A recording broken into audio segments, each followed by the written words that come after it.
Good afternoon and welcome to the public meeting of the Massachusetts Board of Early Education and Care. Thrilled to see all of my board colleagues here and to welcome those of you who are tuned in. It happens to be a beautiful fall day in Massachusetts, and we remain in the middle of a very, in many ways, historic period for early education. We are heavily focused still on stabilization and pandemic recovery and deep gratitude to a tremendously resilient and dedicated workforce that has moved through the pandemic, while also circling back to our strategic plan and our strategic conversations in August, looking ahead to some opportunities for a new era to continue our conversation from last month around innovation and better setting up for sustainability and quality improvement and workforce support. We will pick up on that conversation today with a focus on programs and where things stand. We also, as many of you know, have been engaged in deep conversation about the budget for FY23 and our priorities and where we might place certain emphasis in terms of the budget for the agency. Of course, health and safety first, and workforce support as well, as we look also towards this new era of care. What does it mean for children and families? How do we continue to maintain flexibility and meet children and families' needs, while also looking to continue to propel the sector into further into a space that drives quality improvement and innovation, and is an exciting one and continues to leverage the mission of so many involved in early education and care. So very much looking forward to today's conversation. Secretary doesn't necessarily have comments at this moment, though I'm sure we'll hear from him at some point. So I will turn it over to the commissioner. Excellent. Thank you so much, Chairwoman. I wanted to highlight, before we start with the content of today's meeting, just some updates on the emergency regulations that you all passed in August, whatever month that is now. Wanted to highlight that we are still working through the public comment, but it was on mostly policy. So you see some of the summary of that in the slides that are available to you all and online, and we'll be putting together a full summary of the public comment in the upcoming days, and we'll send that around. There was very minimal comment aside from endorsing the approach on the regulations themselves, and a lot of nuanced comments on the educator policies that we may put in place, and highlighting some of the nuances across program settings, program types, and some various operational strategies that we wanted to take into account as we developed really thoughtful policies. So we are finalizing those based on that robust comment, and we'll be releasing that, but wanted to give an update because it is taking a little bit longer given some of that public comment we've received than we intended when we first started drafting it. So no need to revisit the regulations, because as the public comment period closed, the regulations didn't receive any public comment that warrants altering them. But again, the policies and some of the nuances on the implementation was highlighted, and we'll continue to make sure that that gets integrated into our approach. With that, excited to get started today, and I'll reserve the rest of my commentary for when we start the agenda. Great.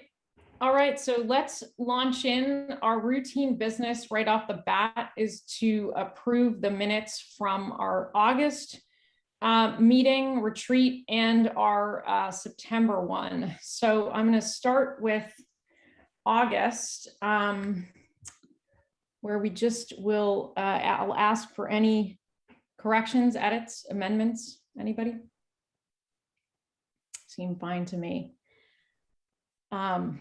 All right, so I'm going to make the motion that we approve the minutes from the August retreat meeting of the Board of Early Education and Care. Do I have a second, please? Second. Thank you, Carolyn. I'll just call you off in order on my screen, save for Allison, who wasn't able to join us. Sheila Balboni. Yes. Joni Block. Yes. Secretary Pizer. Yes. Paul Vocido. Yes. Jamela Lee, Yes. Carolyn Kane, Yes. David Cruz, Yes. Maura Siegel. Yes. Thank you. I'll next make the motion that, excuse me, any edits or amendments to the September minutes? Okay, great. We had everybody in attendance, so I will make the motion that we approve the minutes from the September board meeting of the Massachusetts Board of Early Education and Care. Do I have a second? Second. Thanks, Carolyn. Sheila Balboni, Yes. Joni Block, Yes. Secretary Pizer, Yes. Paul Belcito, Yes. Jamela Lee, Yes. Carolyn Kane, Yes. David Cruz, Yes. Maura Siegel, Yes. Allison Schoenwald. Yes. Thank you. Approved. Okay, well, to the commissioner's point, I think we're ready to launch in and to really mirror in some ways a conversation we had last month around the workforce and stabilization, while also looking ahead towards further support and innovation. We're going to do exactly that with programs in mind, talk a lot about the sort of sustainability strategy, all I think with an assets lens and a lens of support and innovation, while also being totally mindful that the workforce we talked about last month is in fact inside of these programs. So we're going to think about the two together. So I'll turn it over to the commissioner. Excellent. Thank you, Chairwoman. And I think that's exactly it. And we thought that with the focus last time on educators, we wanted to tie together similarly a conversation around programs and our program support in a few different realms, but really specifically as looking at the conditions in which that educator workforce, the workforce pipeline that we discussed last time was sustained in, and really thinking about what are our efforts, not only to think about creating a pipeline sustaining the educators, but understanding how we support the sustainability, the quality, and the innovation in the programs that they are working in a way that that really does justice to the difficult job that our program educators and our program workforce are really enduring every day.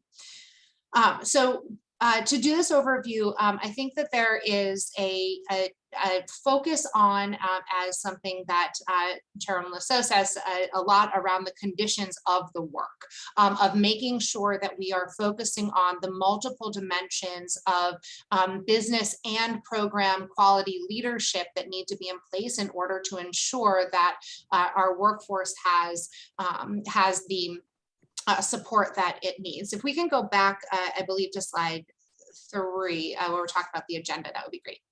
Thank you. When we look at, we wanted to start with addressing the three critical components that we've been talking about in pieces over the last year and as a whole. And I'll walk through the overview of the agenda today, and then we'll start to delve into the specifics. We've spent a lot of time over the last year talking about business sustainability in a time where our childcare programs were shut down because of the emergency first, and then reopening as private businesses trying to grapple with that workforce challenges, the revenue challenges, both from our subsidies as well from parent fees and parent support directly into program revenue. As well as the change in operations that have had to pivot very quickly across communities in order to sustain healthy and safe environments for children and families. We want today to talk a little bit around that program sustainability, what we've learned over the last year, the efforts we've made and the efficacy of the efforts we've made, as well as some of the things we will continue to do in FY22 as we look to continue to sustain stable businesses, both for profit, nonprofit, and a variety of different models in our childcare landscape. But I think, and I will call out Joni a little bit on this one, that the conversation over time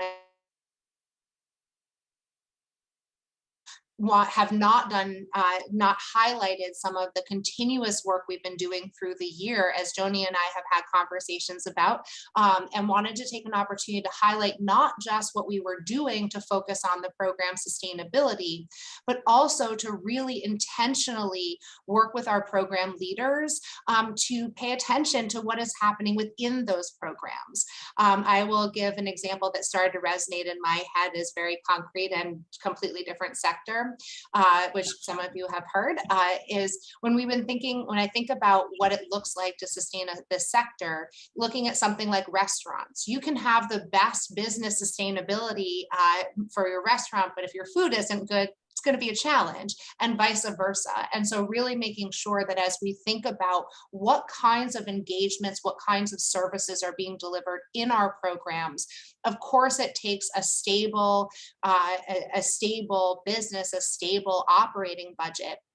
But we also have to pay attention really to what are the ideas of quality, the focus on continuous quality improvement, and what kinds of tools and resources are we providing to our program leaders to really be able to thoughtfully set those conditions for learning within the program itself.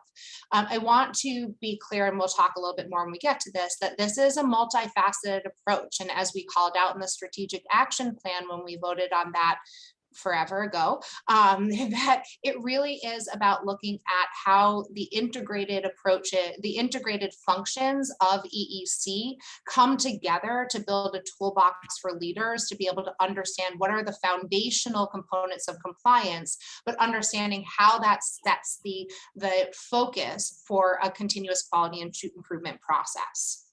Finally, I'll finish this, and then Joni, very happy to take questions, just the overview of the agenda.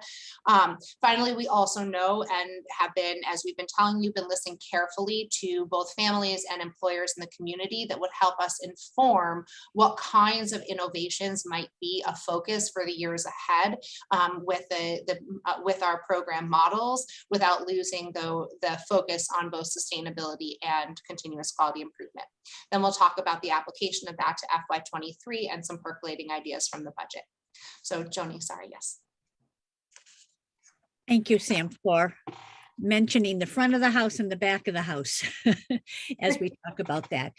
And I'm glad you call out the what happens in programs and how that happens in programs as we continue to talk about the sustainability and the structure and access. I think they really go hand in hand, and we can't forget that educational piece and that child development piece that EEC was founded on, in terms of providing access, but providing the quality and the link to standards, to curriculum, to really good teaching practices. So thank you for calling that out. Yes, and I know that this is exactly what that we discussed continuously as we were planning and developing the roadmap. And then as COVID hit, there became a hierarchy of needs of being able to make sure that we had providers that could stay open given this dramatic shift in landscape, and quite frankly, trusted them in some ways to be able to sustain the operational quality at a minimum while they were figuring out what to do in terms of changing health standards and changing landscape and testing protocols and all of the things that we've been learning together over the last 18, 20, 22 months.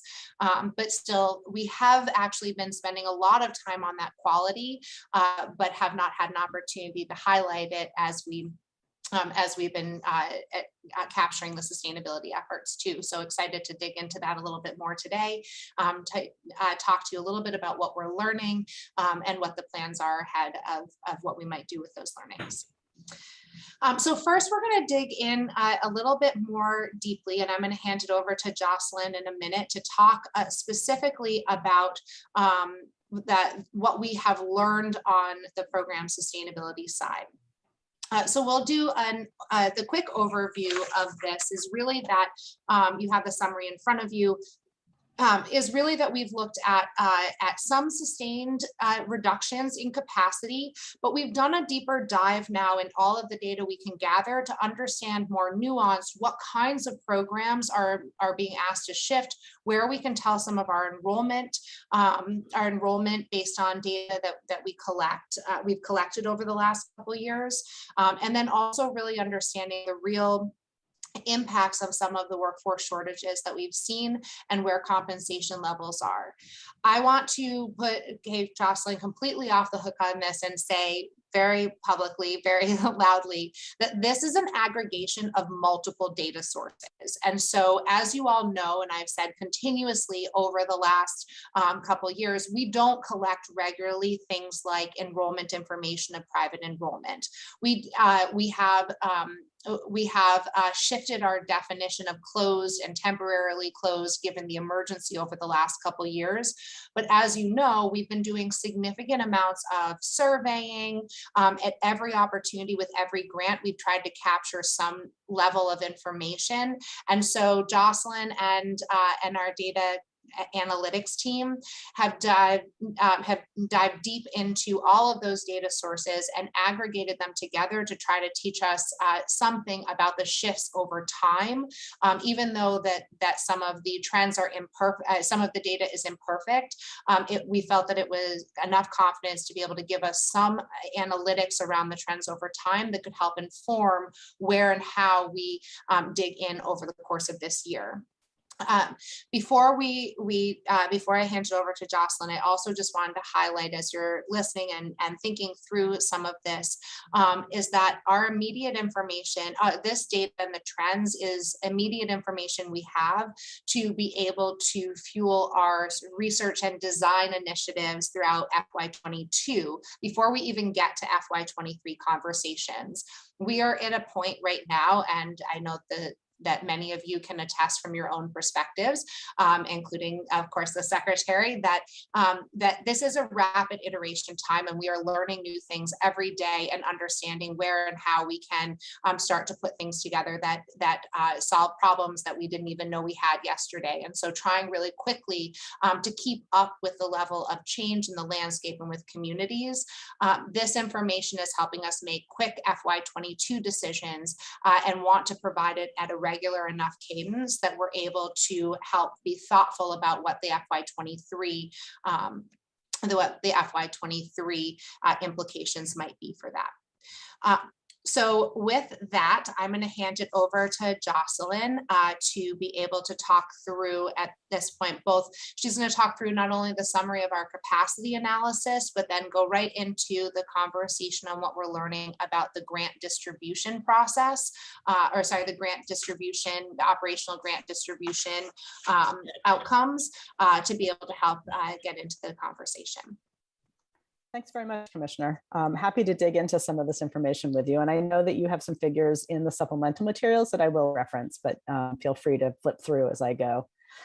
So starting with just overall, our system-wide capacity, as the Commissioner said, there are a number of trends happening that are shaping the capacity. Some programs have closed, new programs have opened. But if you go to the next slide, we can actually look at the sort of net result of some of those changes. And in this slide, you can see the number of programs that were open pre-COVID by different program types and in different regions, as well as the number of programs that were open as of October 8th of this year. And open means the program's been licensed or funded, and it also has merged from what was called an emergency closure status and is now a temporary closure status for programs. So these are programs that are available for children to enroll in. And you can see overall in the lower right-hand corner, we're up to almost 90% of our prior program level capacity, which is great news. I think we've been sort of watching this number tick up over the last year. And it's good to see that it continues to grow. The other thing that I would just call out, there's some regional variations, but they aren't very large anymore. I know that I've been tracking this over time, and they were bigger earlier on during the pandemic.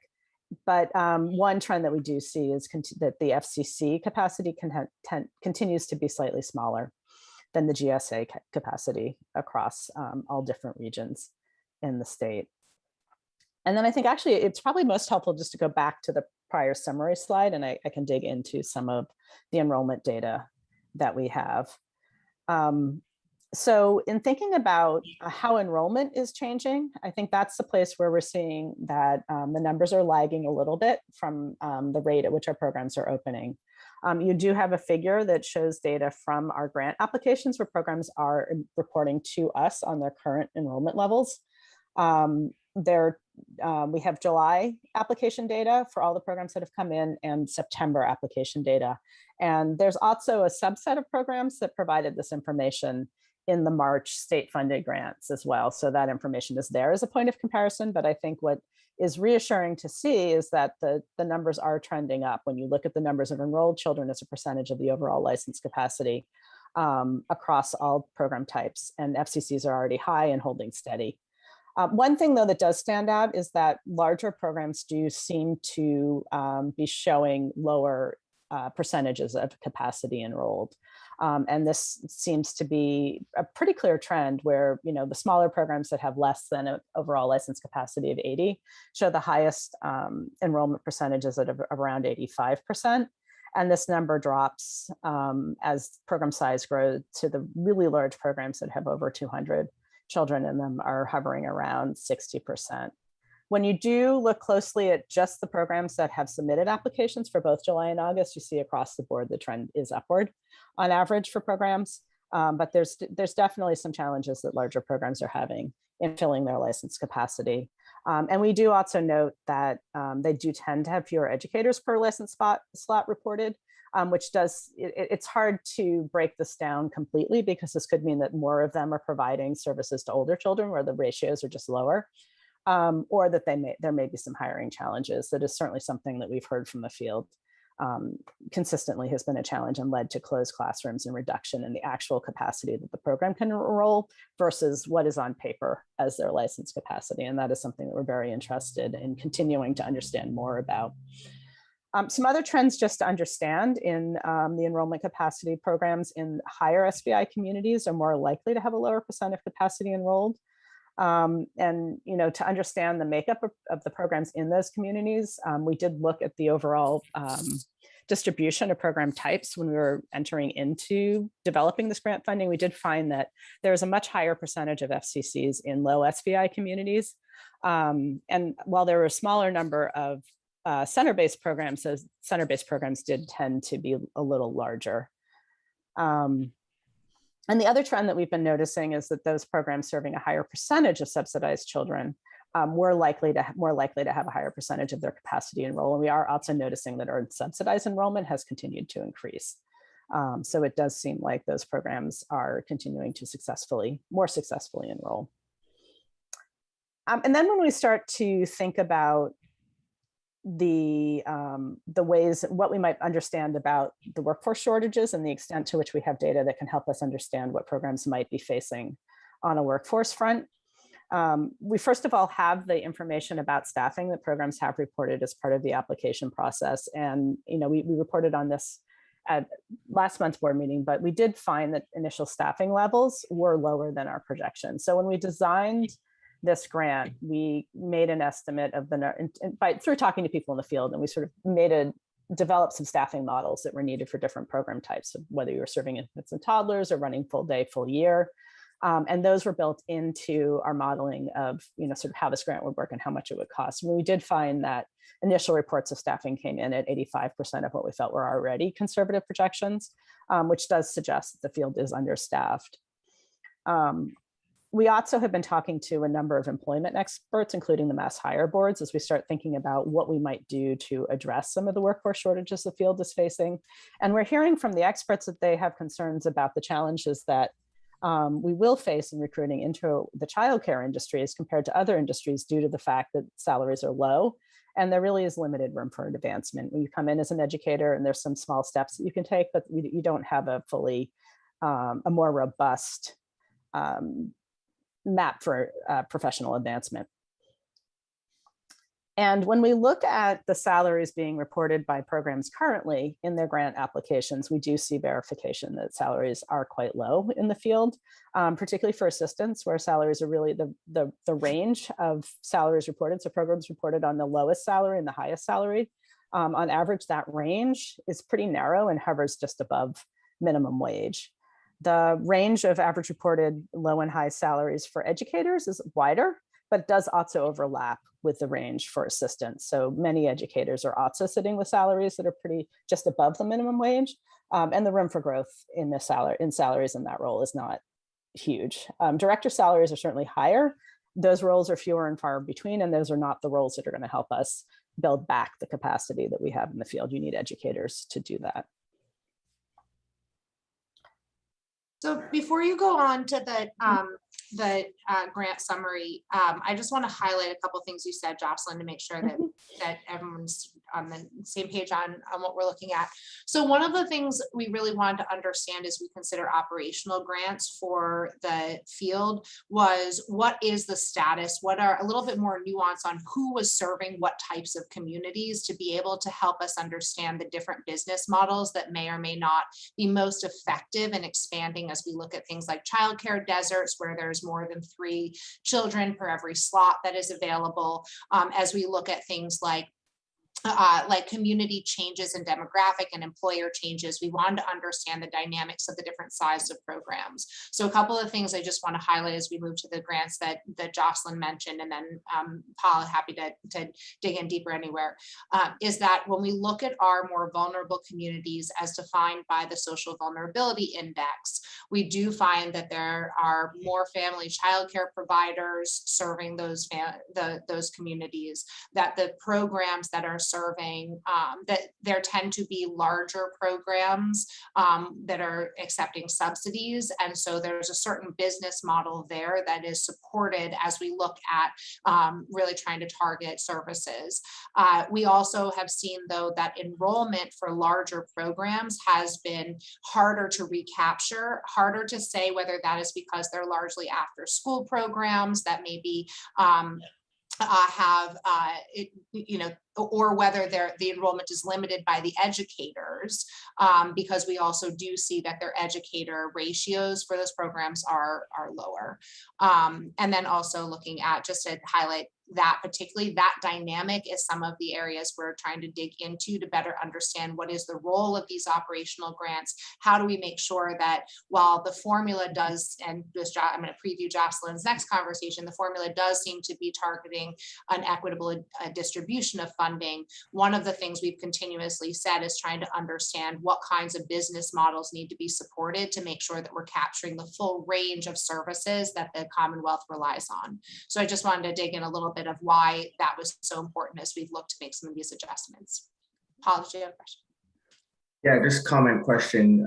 When looking at this, the 725 new providers struck me as a number as I was looking at this, given some of the challenges that we discussed. And so I'm curious, and it was in the spirit, Commissioner, of what you were just speaking of, if there's a way that even on the system-wide capacity summary, we could overlay where the new providers have opened.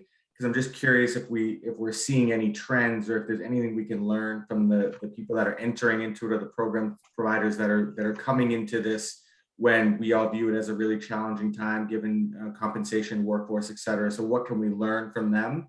So I'm just curious if that we could kind of overlay that as it relates to geography to see if we can learn anything. I will say one thing, and then Jocelyn may actually have some of the geographic, particularly the large providers. These were programs that were largely in the pipeline prior to COVID. And so a lot of them are ones EEOST grants had gone to previously and are now opening for services. And so just want to calibrate that, particularly for the larger providers, those are ones that had been in the works and are now opening. But Jocelyn, I don't know if there's more geographic distribution that you've been able to dig into on any. I don't have, I mean, I would just endorse that question and just say, I think that there is a lot of interest on our end in thinking about what do we have, what information do we have, not just about programs that are opening, but about the current status of programs and how that's distributed geographically, and are thinking about ways to dig into that in a more nuanced level than just necessarily looking at regions. The only other thing that I will add to the openings and closings is the other thing that we're seeing in that data is that there are programs that are being sold, so that there are a number of places where one program has been sold to another owner, and that has driven some of that change. Yeah, and I appreciate that point. Both of those still, to me, are business decisions that people are moving forward with. And so what is that motivator? What is Yeah. that opportunity, and what can we learn from that? That number just stuck with me, whether it's we continued with the work we were doing pre-COVID and now they've come live, but they didn't pause. They might be acquiring or merging. Yeah. And what And is people that? are seeing opportunities. I Yeah. think that's what's clear. Yeah. Well, and just to add to that, Paul, a little bit, I think some of the anecdotal conversations we've been having with some of the programs that are still seeking to open up, as they, and alluding to again, sort of some of the trajectory that we had, that we're looking at towards the over the next couple agenda items, is there's a lot more smaller programs that are looking to open up, but that, I think, traditionally from the business model that early childhood has been best primed with public dollars to set up, it really has been economies of scale of having larger programs, braiding multiple funding streams and finding some of the efficiencies around administrative oversight of those funding streams. And I think when we think about more the change for families, the change in employment, and particularly what kinds of programs we need to support to continue to open up, we're hearing from smaller programs that there's interest and difficulty in getting the upfront capital because of the way that the systems are set up. So something certainly on our radar. But again, Paul, to your point, I think regionally and geographically need to break that down a little bit more to understand. Yeah, it goes to the spirit of your points earlier. Are we addressing the deserts that do exist across the Commonwealth? And is it just happening organically? Do we have to drive more towards it? Like what is just happening across the board? So I appreciate both your comments. Thank you. And I think I can't see everybody's face. So if there's anybody else with a question, please just jump in. Okay. So the only other points that I wanted to make on the salary front, another set of trends just to keep in mind. Salaries are slightly higher in larger programs on average, but tend to be lower in programs with high % of subsidized children and in higher SVI communities, which I suspect is not terribly surprising. And then when we look at the information that we have on family childcare providers, we have in our applications about a little under 40% are reporting that they do have an assistant, and about 30% of those have a full-time assistant. So it seems like, there's a commitment when you have one often to having somebody in full-time, and that does allow for the expansion of your capacity as a provider. And only 45% of FCC providers are indicating that they're using stabilization grants towards compensation investments. And I think that is a challenging area to unpack, because there are many different ways to think about compensation in an FCC space. You can think about compensating an assistant, and then if you don't have an assistant, that's not an expense you're necessarily considering. But FCC owners themselves ought to receive income from these programs. And it does seem like it's going to be important to help the FCC field also understand how these grants are able to support them as FCC owners and educators as well. You can go not to the next slide, but two more on to the next summary slide, I believe it is. One more. Okay, so now we can get into looking at some of the information we've gotten from the stabilization grant data that we've gotten in. So just as a reminder, this was our effort to develop a formula as a method to deliver funds that are targeted to stabilize childcare operations and to offer financial support in a time when revenues were inconsistent for programs and the childcare infrastructure really needed something to sustain it through the fluctuating enrollment and market liquidity challenges that the field has been facing. Overall, I would say, just to summarize where this conversation is going, we found that this has been successful from the point of view of programs being interested in receiving this grant and coming in and effectively getting paid. At this point in time, nearly 2/3 of our programs, or of eligible programs, have received funding from this grant. And I think just keep in mind, there's another group that has just started to come in for September. And that group there's a lag between applying and actually getting paid. We've also, and I'll dig into some of the details on this, we are also looking to see our grant funds flowing in the ways that we want them to flow, and significantly supporting the programs that we're most concerned about, programs in the that are serving the families and children that we want to make sure are receiving adequate attention from the formula, and we do find that that is in fact the case. And then we'll move into a conversation about the sort of implications for some of the enhancements that we might make. But you can go to the next slide. I'll dig into some of this information a little further. So this slide shows the percentage of eligible providers that have applied as of the beginning of September, which was effectively applying for the months of July and August, and then again at the beginning of October, which is those that have come in, including the month of September. And overall, we now are at a point where 76% of our eligible programs have applied. So the percentage of programs applying has increased over time.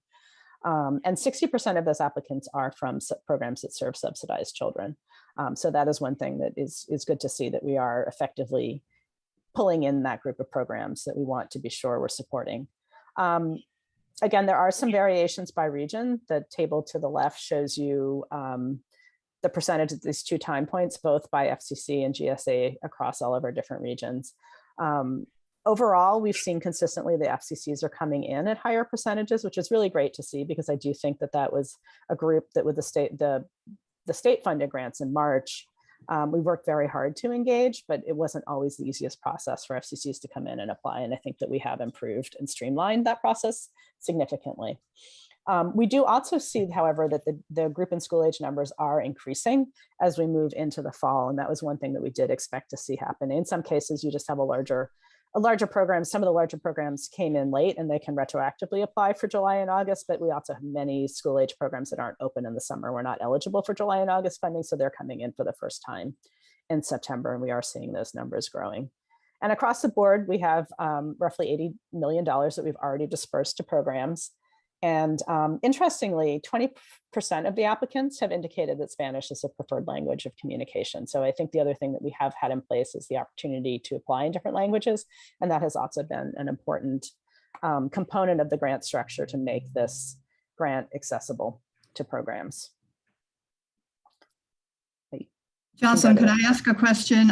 What role do systems have in helping family child care providers facilitate these grants? So the conversations that I've had, and the commissioner may want to jump in, that systems are actively supporting their providers in finding the application, figuring out how to apply, helping them understand their paycheck, the payments that they're receiving as they get them. Yeah, good. I'll add to that a little bit, just some of the prep work we learned. I think, for better or worse, this has been a building process of learning along the way. And so we did understand when we released the state grants in the spring that there were some gaps, as Jocelyn pointed out, around programs applying in different languages, around really seeing the uptake around non-subsidized programs, particularly family child care, and really, because those were the ones that were eligible, and really understand what they needed. We were far more proactive this time and being able to engage the systems beforehand and make sure they had answers to their questions.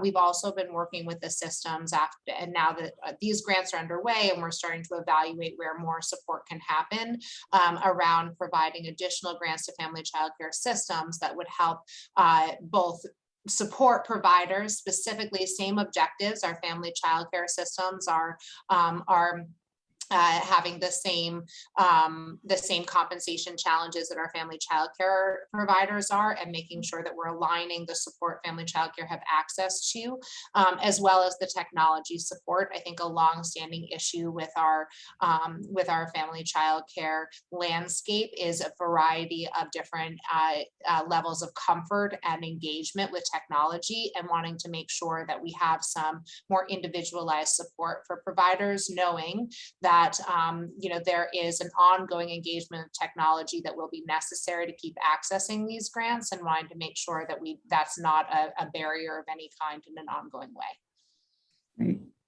So there's a couple other additional points there. Joni, did you have a question? Just as a part of this, I'm wondering if there's any information about family childcare systems programs versus independent programs, especially in light of what the commissioner just said regarding technology and accessing the information. Yeah, we can actually go to the next slide, which gets at this a little bit. I'll jump to the end and then go back to the beginning. But the answer to your question is in that last column, which is the take-up rates and programs serving children receiving subsidies. You can see 90% of FCCs in that category are coming in for the grant, which versus 57%, which I think loosely reflects that dichotomy.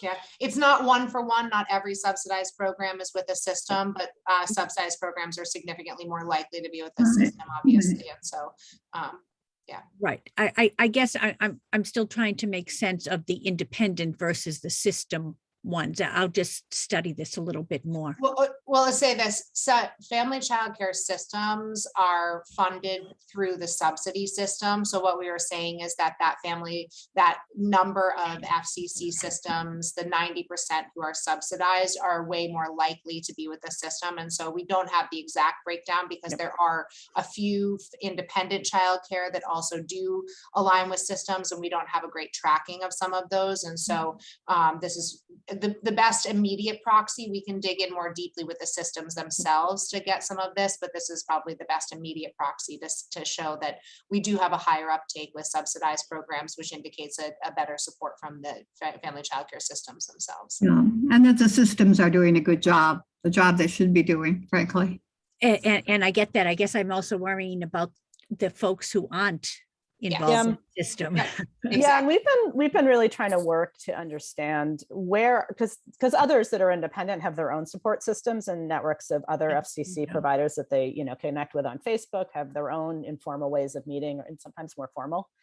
So we have been trying to understand where those entities are and connect, often through the work that Strategies has been doing to try to get the word out as well, but to leverage those groups as a source of information. And I will certainly say, just as anecdotally, we get we hear from all the providers that are like, oh, wait, I filled that out wrong, I need to fix it. And there was certainly some confusion in the beginning about how to report their assistant hours. And it is quite clear to me that there is a word out on the street now about the fact that does affect your payment, and that you should be reporting that on a weekly basis, not a daily basis, which was a mistake that was being made initially. Thank you. I just think that this might come up as we talk about community capacity as well. Yeah. And how to support those providers that don't have that support. So thank you. Yeah, well, and I think this is really important, the way that we've been looking at supporting family childcare systems, both Joni and Sheila's point, and how they support family childcare, and designing the stabilization funding for them that would both reflect the program level, not just the individual child level support that they're providing, as well as really be thoughtful about what kinds of program level support would be most impactful for both the sustainability and the quality components, hence the technology, because so much is done now through technology and making sure that it's not just thrown at them, but it's actually accessible and there's coaching. And so I think that there's a lot of room and hopefully incentives for providing value adds from the family childcare system that are incredibly meaningful to what's being delivered in the family childcare programming and tailored that way as well. Paul, did you? Yeah, just a comment on this same spirit. If you go to the previous chart, were there things that you all did from a engagement, community outreach? Like some of these regions saw some pretty good increases from September to October. So I'm just wondering if there is anything you can point to, and whether we can, was it making it the application available in Spanish more readily available? Like what were some of the drivers there? Where we saw some pretty good increases? I'm just looking at the Northeast and some others, or was that just organic? I think there's a few different factors here, and Jocelyn, who has been elbow deep in the data, can fill in if she disagrees with some of my analysis or has more depth to add. One, I think, is the fact that early on, and we reported this last time, and you still see this, is that we are seeing more subsidized providers engage. So areas that have higher percentages of subsidized providers certainly do have higher percentages of engagement.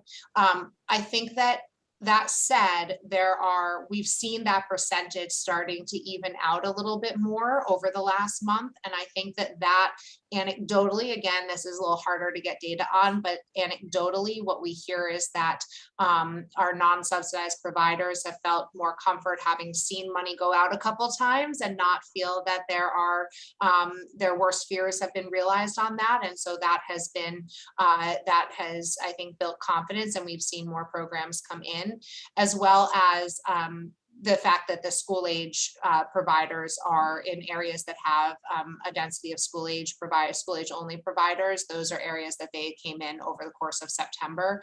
But we have really been focusing a lot with strategies for children on building outreach and making sure that they recently did, I believe it was last week, but time is a blur. But last week they did do a panel of providers who had received the grants, and it engaged in them, and we're able to dispel myths about it. We're able to sort of correct and understand where there's been support that in being able to fill out the grants and be part of that. And I think that has been incredibly successful in being able to really hear from peers about engaging and seeing the, I think as they've been doing more of that over the last few weeks, we've definitely seen an increase because of that, and definitely a different discourse around it in the community as well. I appreciate that. And I guess the offer of just how do we continue to come together as a community with all of the players, and how do we find people closest to the work in some of these regions, and if there's ways that we can help support that work to pull together some local folks to again help improve that engagement with this program as best we can. Absolutely. So I appreciate that. Thank you. Absolutely. And I think that goes for you all too, if there are strategies that you all think we can be leveraging more. Yeah. Very interested in doing that. Obviously, this is a real-time iterative approach. And so anything we can do along the way to up those numbers, I think will be really best serve the field. Absolutely. So one other question in that vein, are you able to track to a person who has not reopened? In other words, you know how your FCCs are in the 80s and your GSAs are in the 90%? Like that looks small in some ways, but it's not that small when you think about what it represents in terms of potential unemployment.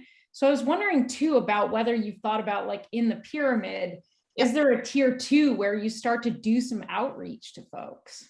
Yep, and we have done that part. We've had our licensors reach out. We've had our program quality specialists start to reach out, and Strategies for Children is doing some. But I think Charlie, so it's exactly it is that not only the targeted outreach, but then the messaging in that targeted outreach matters. And so I think that's what we're starting to tie together, is not just like, hey, apply for this grant, but get feedback from the community and be able to help talk to people differently about the grant as well. And or what may be the barrier where the grant is really not the lever, right, to pull? Like, what's the barrier here? Right. Is it and what's maybe changed? Just would be good data, right, on your side. Absolutely. And I think not to forget the CCR&Rs. I know they're under-resourced and struggling with staff as well as everyone else, but they connect with providers across the whole state, actually, regionally. And in terms of, writing vouchers, providing technical support. And I think they could be invaluable in this whole help in drawing together communities. Absolutely. And I should have mentioned that when we did the outreach originally with the family child care systems, it was with CCR&Rs and systems so that they could be support. I think our bigger challenge, honestly, Sheila, is trying to get to some of, and again, to Charlie So's question around, is it the grant? Is accessing the grant actually attractive enough? I think, just to paraphrase, attractive enough as an intervention, or is it that they don't need the grant? Is it that they have parents come back? There's a number of different reasons, but our non-subsidized providers, to communicate with them, to understand what either the barriers are or the disinterest is actually a gap for us as well. Yeah, or it's just not a match for what the issue is, right? The grant may or may not be a match. Jocelyn, you may have other thoughts too. No, I think these are all excellent points. And I think that, as we dig into at this point, now that I think we saw September as a watermark, at which point the school age programs were coming back. We certainly saw that it took some of the larger programs, particularly when, an umbrella organization was applying for many individual sites, a little longer to come in. But I think we're at a good place to start looking to see who's not coming in and trying to understand some of the dimensions that we're talking about at this point in time. And Jocelyn, I would just again echo all of this and amplify it. Leveraged. I don't mean to speak for everybody, but I have a Western Central Mass kind of hat on, and so with the CCR and all of the kind of key stakeholders, how do we make sure we're all working together to help increase that engagement? So Yeah, that's great. And I guess I have to also add the CFCEs to that as another vehicle for dissemination of information. I think if we can layer that and get multiple messages out, I think all the better. Totally. I think that this is, I'm going to let Jocelyn go on a little bit more to the depth of what it's accomplishing in terms of the equity. You have the data in front of you of where we are seeing one of the biggest challenges at the beginning as of this process was being able to identify what measures of equity we would be prioritizing to be able to track, are we accomplishing more with this grant along the way? And I think this is, we are seeing heartening results, and Jocelyn to go through them a little bit and then be able to talk about our next steps with the grant that I think this robust conversation will continue to inform. Yeah. So if you go to the next slide, we can look at these numbers a little bit further. And I suspect you've been processing some of these while we were talking. But overall, what this slide shows is that the take-up rate is higher in general for both FCC and center-based in majority BIPOC census tract communities, gateway cities, and the highest SBI census tracts, as well as programs serving children with subsidies, which we've already highlighted. And when we dig into this a little bit and we look at these numbers in comparison to the percentage of license slots in the system, we do find that similarly, these types of groups are receiving a higher percentage of funding in comparison to the percentage of license slots that they serve, so that we are successfully directing the funding towards some of these communities that we're most concerned with, and also recognizing that family childcare educators are absorbing funds at a higher than capacity rates by actually 10 percentage points, and that they are also more likely they're a more diverse group of educators reporting race other than white at 47%, 47% report the ethnicity is Latinx or Hispanic, and 43% report a race other than white. So overall, we're seeing some good success from our perspective in terms of the way the equity adjustment is functioning. And the other thing that we did dig into a little bit is trying to understand whether the staffing adjustment was working for programs that were serving infants and toddlers. So that was one place that we expected the staffing costs to be higher, and we wanted to ensure that we were accounting for that. And when we look at the per slot payment for programs serving infants and toddlers versus those that are not serving infants and toddlers, we do see that those per slot payments are higher, which suggests to us that we are accomplishing what we're trying to. And in the future, we're gathering hours of operation data as well, and just sort of trying to get that into a manageable form so that we can also look at that particular dimension of programs in this way as well. And just to add on, Jocelyn, back up from what Jocelyn was saying, for those of you who have not been living and breathing this formula and the impact, there were part of the goals, and I know we outlined these in the full board deck, but part of the goals were to try to find a simple formula that would equitably achieve a distribution of funding to be able to tailor the funding closer to the cost of operations. So we know that infant toddler is incredibly limited in terms of capacity and much more expensive to operate because of the lower teacher-child or lower capacities and higher teacher-child ratios, and also just the level. There's a number of different articles that came out recently. The level of care that is required, so the labor-intensive nature of the work, is also more costly to operate. And so, being able to create what we did not have in our licensing data was infant toddler capacity specifically. So, be able to try to take our data points and make sure that we are actually in be able to measure whether the impact of the formula is to increase funding to infant toddler, longer school day, longer days for working families, as well as higher educator ratios that would indicate quality. And those things do all seem to be playing out.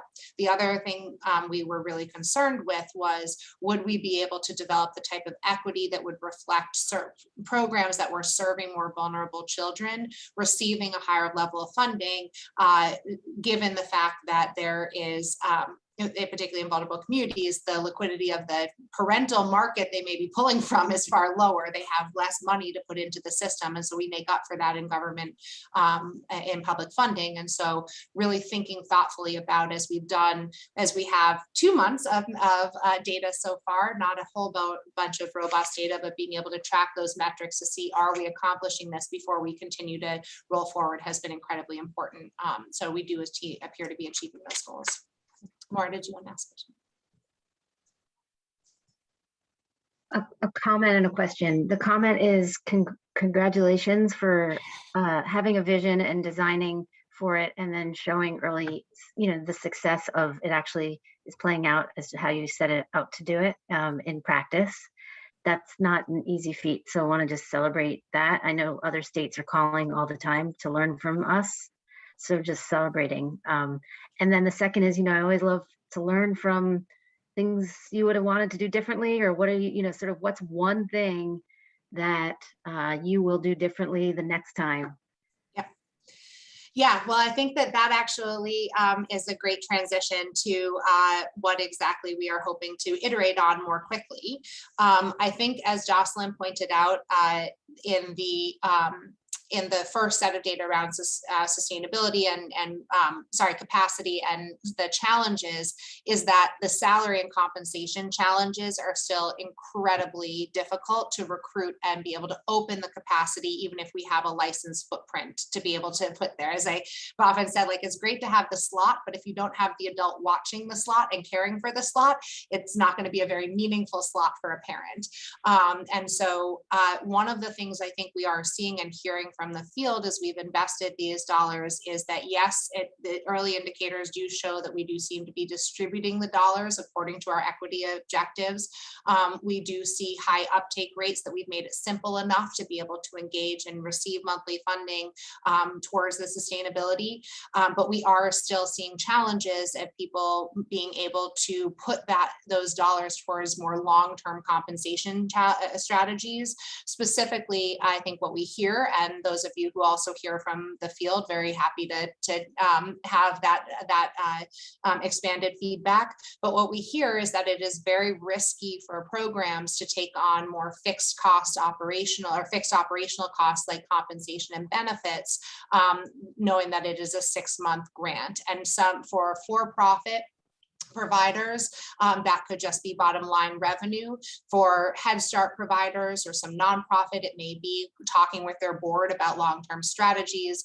We are in the position where, all government funding is one-time funding based on appropriations, and there's a whole process that goes through that confirms that. So what we are really trying to think about, to your point, Maura, is what kinds of incentives or enhancements could we think about in this formula that would help incentivize, give the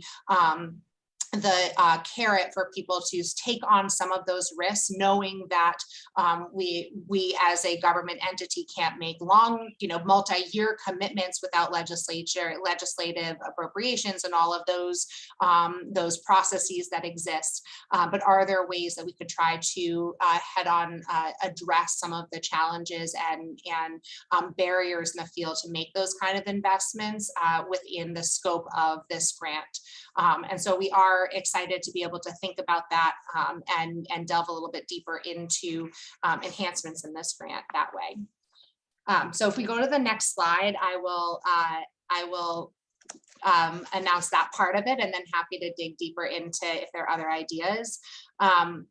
So some of the things as we looked at this data were around 3 areas that we could look at a formula adjustment through this that would help us be able to address this. So one is extending the length of the grant. So it's a 6-month grant. Obviously we only have FY22 appropriations right now, but being able to at least extend it through FY22, understanding where and how we can, given that educator, the educator shortages are definitely impacting the amount of slots that people are pulling down money for, being able to adjust the cost per slot, really thinking through, do we have the right level of funding, as well as being able to understand what kinds of incentives could we put to help programs strategize around investments in compensation and benefits specifically.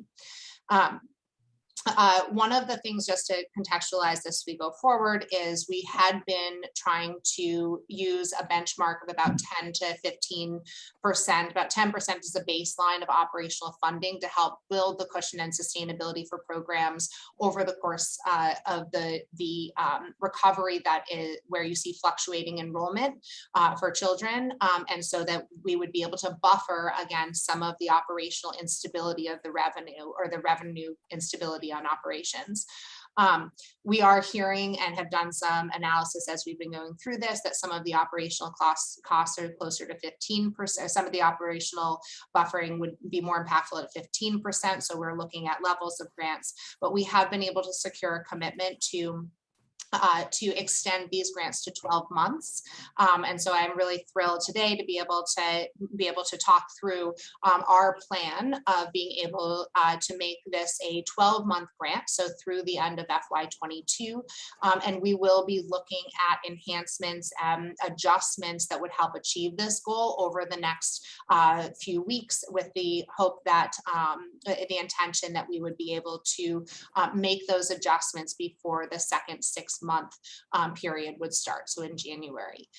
So we're still, again, this is, I will say, from my time in government, and those of you who spend time in government, please, I have not been used to working at this rapid pace. And so we are culling through the data and making these adjustments and making sure we are mitigating any unintended consequences as quickly as possible, because we know that there is an urgency in the field, but also trying to be very thoughtful on those adjustments. And so we'll be, from here, with this commitment to move to 12-month grants, engaging again with the community and understanding the priorities and mitigating any unintended consequences, of course, the same ways we did in the development of this formula, to make sure we were thoughtfully putting the right adjustments in place as we extend the grants for 12 months.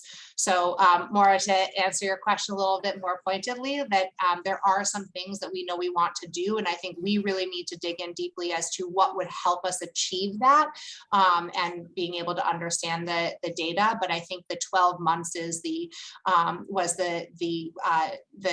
with promising initial data, the 12 months was the linchpin to allow us to really thoughtfully understand, are there more adjustments that we'd be able to make that would be meaningful over the course of the year and set us up for a more longer term sustainable recovery. I have just one comment on that, Commissioner, and it is, are we also gathering data, information to make projections about what will happen to the field of childcare if these salary supplements do not go through? I mean, the impact on the economy, I think it's fine to talk and worry about how we sustain any increments to salary. But I also think we have to talk about, what if there's a major decrease in available childcare across Massachusetts? You know, what happens then? You know, and are we talking about that? Well, in terms of if we see a further decline in the slots, is that what you're saying? Yeah. It just worries me. If we can't hire staff, eventually our childcare supply is going to diminish. And that will have an impact on everything. Yeah, and I think that there's, yes, absolutely. I think that I cannot go a weekend without someone in my family texting me a national article on these issues, right? Of the impact on childcare and the availability and affordability of childcare on long-term economic recovery. And I think that the US Treasury just put out a report that really, I think, succinctly ties up some of that, Sheila, of if we can't figure out how to sustain the infrastructure and really address the inequities in compensation, it will have a long-term impact on the economy.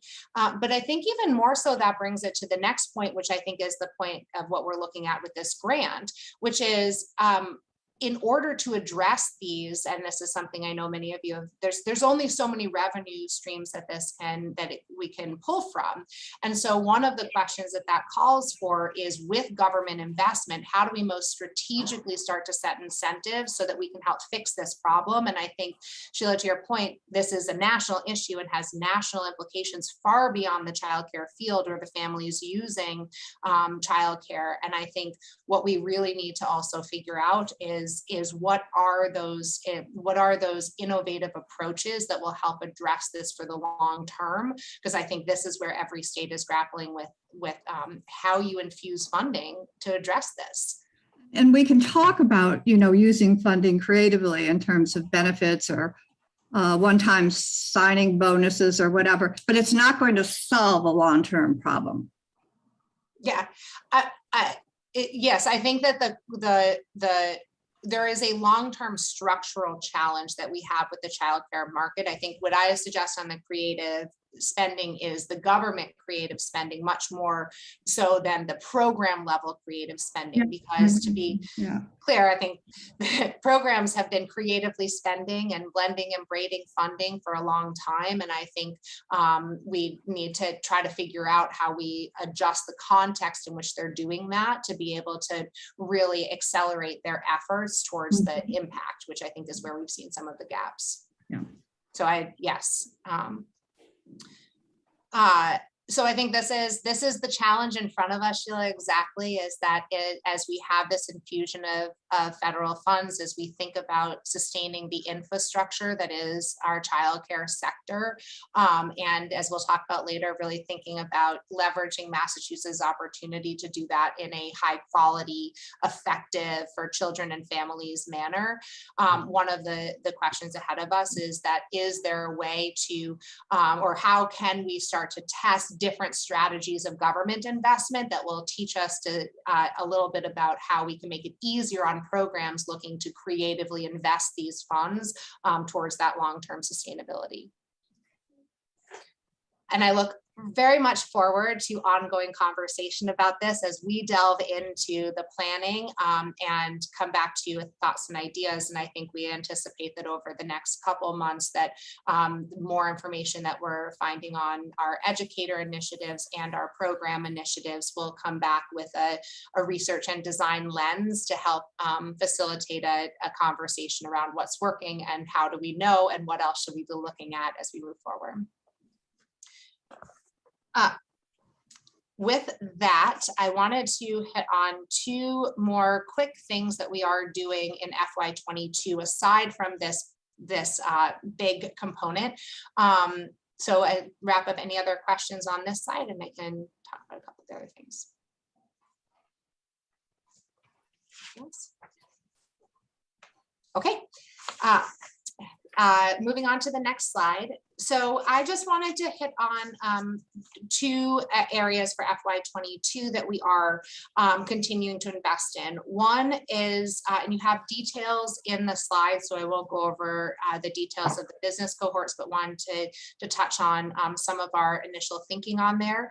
And then we will look at the EEOST program and a vote to sustain some of our specific grant initiatives there. So with the business supports, one of the challenges that I know we talked about when we first discussed, I guess, in the spring, the grants and where we would be looking to try to invest operational dollars, was that there were a number of programs that that would be receiving public dollars for the first time, or receiving public dollars in very different methodologies than we had traditionally given to them. And that there were a number of programs that had already been expressing that the business foundation, the foundational knowledge was a gap for them. And so many of our program leaders got into this field because of their passion for the content, and not necessarily because they were passionate about business sustainability. And so really understanding where where we needed to take a different kind of approach to supporting our programs in budgeting and supporting and utilizing this funding. And so we have been piloting some curriculum that had been developed by EEC prior to me. Can't tell you exactly what year, but definitely prior to me, and been updating that and working with higher ed and working with United Way to be able to make sure to be able to start to pilot that with group and school age programs as leaders, as well as our FCC, some of our FCC leaders. The initial pilot was successful. We got amazing feedback. People thought that it was very helpful, and have started to be able to, and would like more coaching, more support, and going even deeper and farther with this initial intro. And so we are looking to scale both the 101 approach, but also be able to partner with some additional entities, both nationally and locally, to offer some 201 and 301 approaches with that coaching and support that that people are asking as an add-on to that initial cohort approach. So this is a very small pilot at this point, and I don't want to overpromise what we are doing, but I do want to highlight the fact that as we have looked at infusing funds into the field to try to achieve our overall objectives, that we've also wanted to make sure that we are coupling that with the kind of supports that programs need to utilize government funds with integrity, and not unintentionally put them in a position where they were unprepared to be able to follow up on the requirements. So there are that is underway, and more updates on that as we scale that. For today, the other thing that I wanted to be able to highlight on was the EEOST program. For those of you new to the board, I'm happy you have some background materials in the materials themselves. But this is a program that had traditionally been a $1 million grant program for new facilities across the Commonwealth, with a $45 million bond investment originally.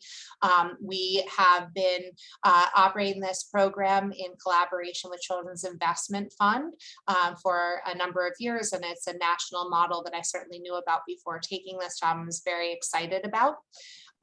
Also, then COVID hit, and there was a need not so much for large scale business or large scale site development, but some need, you'll remember last year, on infusing smaller grants to do operational improvements, both HVAC. We had a number of playground, number of different health and safety and outdoor enhancements that would make sure that programming was as robust as possible during the COVID crisis. We saw a huge demand for that last year, with with 37 programs being funded. We're able to leverage additional dollars from the FY21 budget to be able to invest beyond the capital budget. This year, we still are hearing the need for smaller grants. And so the regulations that you all passed last year, which allowed 1 year reprieve on the requirements for $1 million grant, we're asking to sustain those this year so that we can continue making these smaller grant investments into programs. So the regulations themselves do have some requirements that are appropriate for $1 million grants. We are merely maintaining those that were put in place last year for this year to ensure that we can continue shorter duration of grants, smaller grants, and more flexibility for providers on the payback timeline, given the fact that this isn't the grants are a quarter of the size that they were previously. So with that, we'll ask for any questions and moving towards a vote to sustain those regulations for an additional year. Any comments, thoughts, questions? All right. I'll make the motion that the Board of Early Education and Care, in accordance with General Law, Chapter 15D, Sections 3 and 18, hereby approves the draft amended regulations governing the Early Education and Out of School Time Capital Fund Grant Program and authorizes the Commissioner of Early Education and Care to file the amended regulations with the Secretary of the Commonwealth for publication of a notice of public comment in the Massachusetts Register, consistent with the department's proposed policy directions and subject to the approval of the final regulations after a public comment period by the board. Do I have a second? Second. Thank you. I will just run down my list and call folks out. Carolyn Kane. Yes. Sheila Balboni. Yes. Allison Schoenwald. Yes. Dave Cruz. Yes. Jamila Lee. Yes. Secretary Pizer. Yes. Joni Block. Yes. Maura Siegel. Yes. Paul Belcedo. Yes. And I think that's everybody. Yes? Anybody I miss? My Zoom is jumping around. All right, thank you. Approved. Thank you, Commissioner. Thank you Can we all. go ahead and take a short break and reconvene at 2:30 Eastern? Great. All right, let's take 10 minutes. We missed that the last time. Apologies. From a learning design perspective, we'll take a 10-minute break. We'll see you at 2:30. Thank you.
Great, thanks everybody. Let's reconvene and we'll shift gears to a conversation about the quality improvement strategy. And then from there, we'll move to program innovation and talk about the budget priorities. So we'll keep things moving along.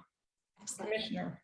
Yes, thank you so much. As we talked about today, we wanted to focus on not only what we were doing for sustainability of programs, but also how we were focusing on the what was actually happening in the programs.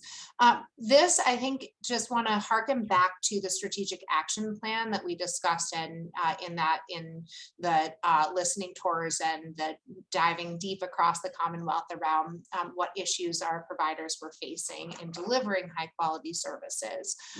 And one of the things we heard over and over again were the challenges within our regulations around a few specific areas. One on being able to address coordination. So for example, a program being served or using a school district space would follow the same regulations as someone who was leasing a space elsewhere. And this was a challenge for coordination across systems. We also heard that there was some areas that were too specific to allow for innovation and flexibility to cater to the needs of the families they were serving, and some areas that were too flexible and allowed too much discretion, and it fostered inconsistency across the Commonwealth in areas where we really needed to be more consistent. That said, as we have been talking, these are barriers to really being able to accelerate a continuous quality improvement process. But one of the things we know is that the regulations alone are not the continuous quality improvement process. And as we look at how we foster the kind of robust engagement in CQI, one of the things that really harken on us is that we need a toolbox for leaders that provides a suite of different resources that could target the variety of different areas of CQI that a program leader may be focusing on, one or multiple. So want to update it. There's been a ton of work going on across all of the areas that we've been trying to pilot, but I want to highlight that the cadence here.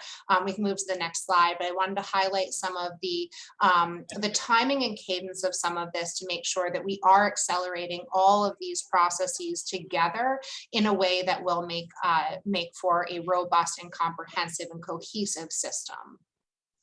So first of all, obviously the regulations do serve as that foundation. They are the floor of what a program leader has to accomplish on a daily basis to maintain compliance.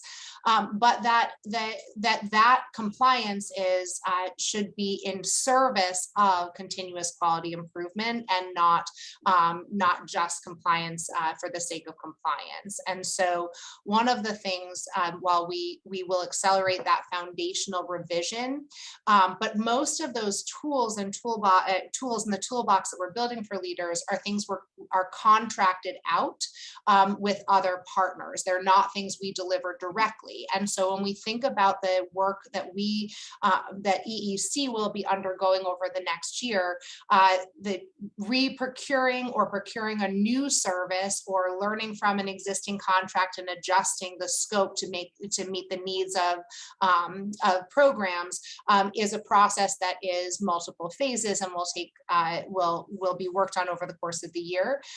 In the meantime, we are accelerating the revisions to our licensing standards, licensing regulations in a way that can enhance the work of those TA providers and our partners, as opposed to what we heard back from the programs right now of feeling like they are working against each other. And so really trying to make sure, mirroring a lot of the conversation we had at the retreat as well, about how the core function for EEC of monitoring compliance to regulations is done in service and in collaboration with the quality improvement efforts that we are also investing in, and don't send mixed messages to programs around what is important or how we engage in the process. So as we've looked at that, I will say that this has been absolutely a work in progress as we've gotten a number of new senior leaders on board and been working to help really think through a theory of change on what is a continuous quality improvement process. So when we go through, I'd like to start today by talking about what we are doing with our regulations, how we are revising them, how we are restructuring them in a way that will more fluidly allow for the integration of technical assistance and quality improvement supports, more fluidly align our communications from licensing and monitoring visits and the technical assistance CQI process in a feedback loop that will serve this continuous quality improvement process. Then I will talk through our objectives for that toolbox that we are building and some lessons we're learning from current investments in continuous quality improvement processes that will help drive our approach to developing, procuring, identifying, and revisiting some of the current thinking on support in a way that will accelerate that feedback loop with continuous quality improvement. So I think that that's the trajectory of today's conversation.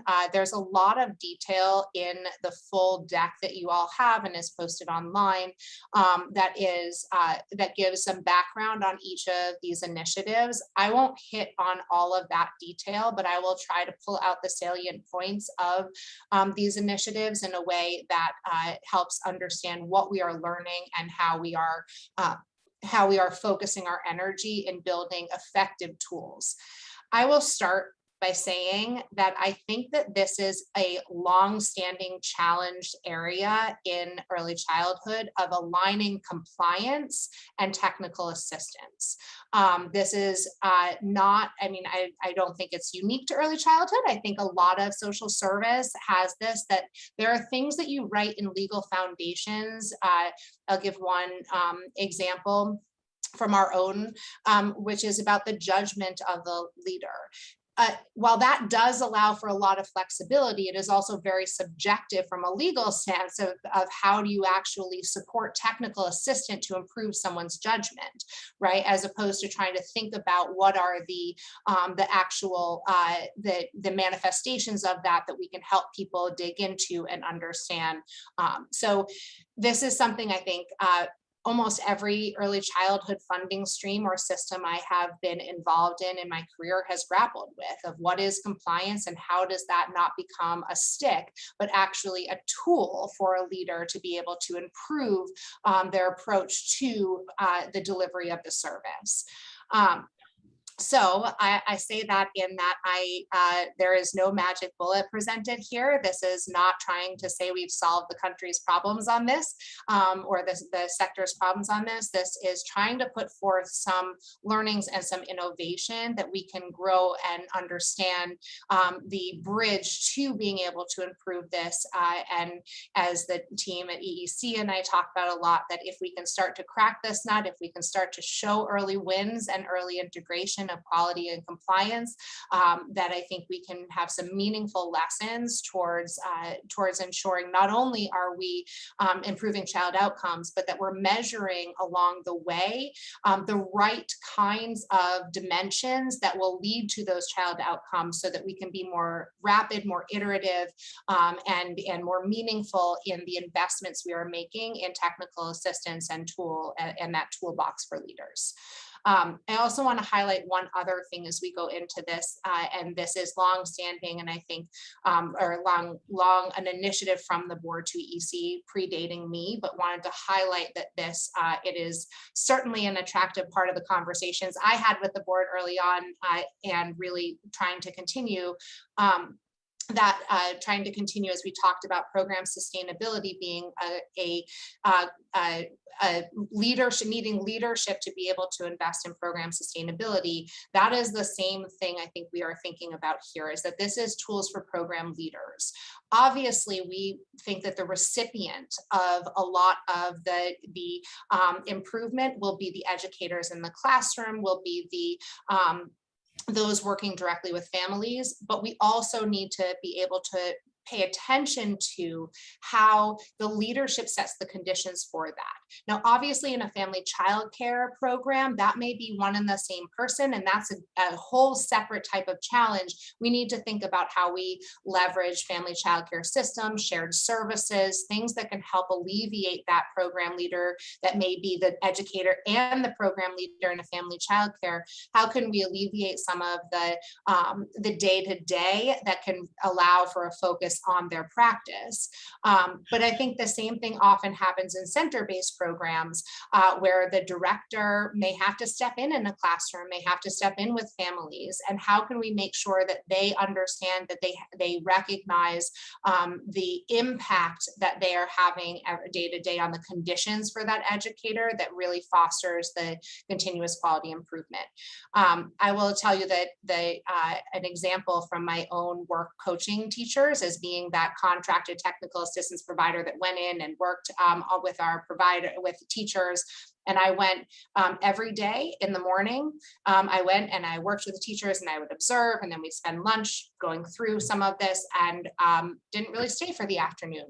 And a lot of the afternoons a lot of the mornings I would come in and feel like we weren't seeing like things sustained from just the day before, a couple of days before.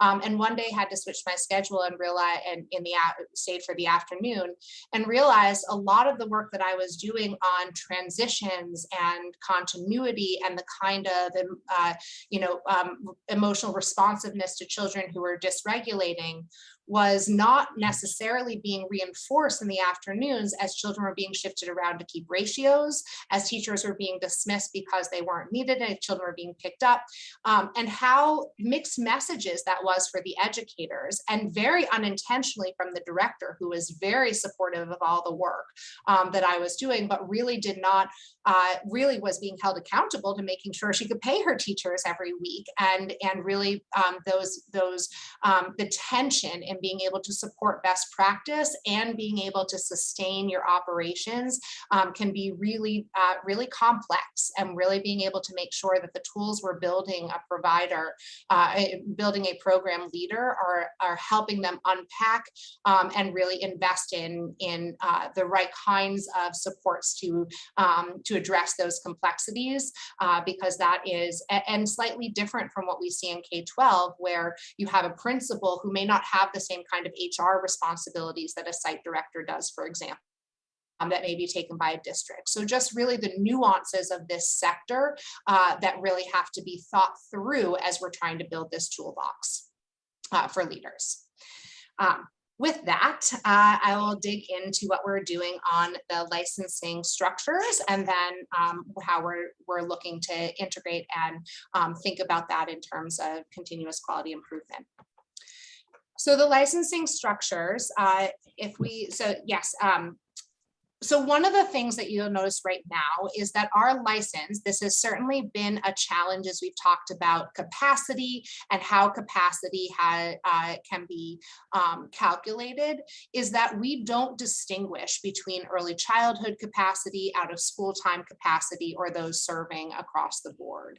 And obviously our regulations are then written to address the breadth of what an entity could be serving.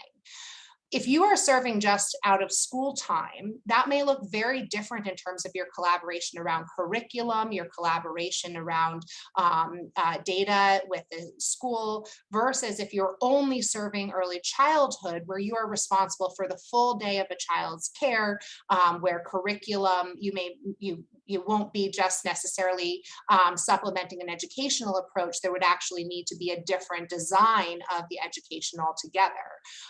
And so one of the things we're trying to do is be able to align some of our structures on our license with the kinds of technical assistance that may be catered to that specific design.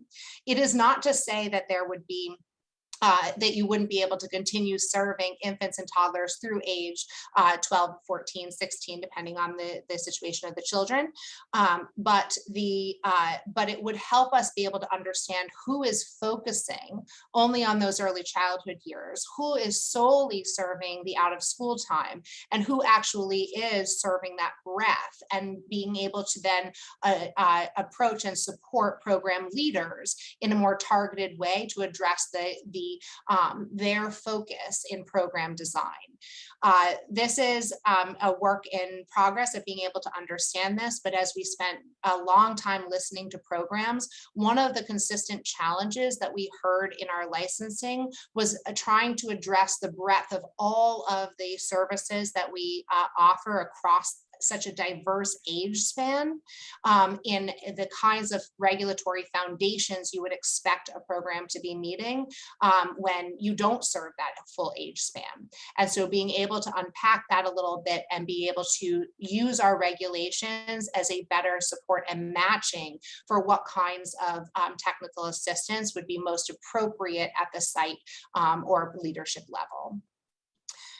The other thing that we will be looking at there is, given that, is then, and you have this in the packet, but it won't go through it all in detail, is then using that to help understand the categories of the regulations that can apply across the age span and what applies to a specific age span. So you have the 6 categories that we've been looking to reorganize our regulations in, which are terms of licensure, which is just the legalities of where and how do you get a license, but does address things like pre-license requirements and what kinds of knowledge or business sustainability would you have to demonstrate prior to being able to apply for a license. This has been particularly prominent in the family childcare world, particularly family childcare serving early childhood years specifically. And so you see how the structure of the reason why family childcare serving early childhood specifically is because some of the infant toddler approaches, safe sleep, those kind of very specific practices that you need to be very comfortable in when there is no other adult support necessarily built into the program structure. So how do we make sure some of those things are built on earlier in the process, so that we can make sure that we're scaffolding and not throwing everything at everyone at once when they get licensed, but really thinking about the knowledge building over the course of a pre-licensure process. So you see how the structure of the license can help play into specific requirements, even on things like just getting a license and the legality that would help tailor some of the specific knowledge that a program might need.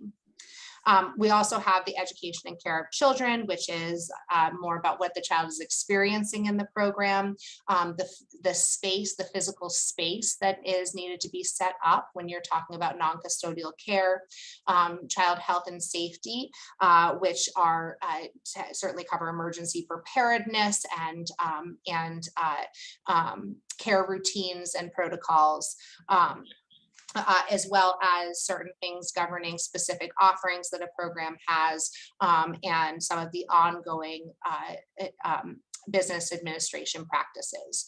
So by focusing on structuring our license in a way that really allows us to hone in on the specific dimensions as a foundational component, we really hope that this will allow for more of a targeted differential licensing approach that will be driven by not just a randomized idea of what we are, a randomized plan of what is being monitored, but also driven from where the areas of concern are or areas of success are, and be able to target our differential licensing based on historic work with the program. So I want to talk about how this gets operationalized as quality, because the structure is great.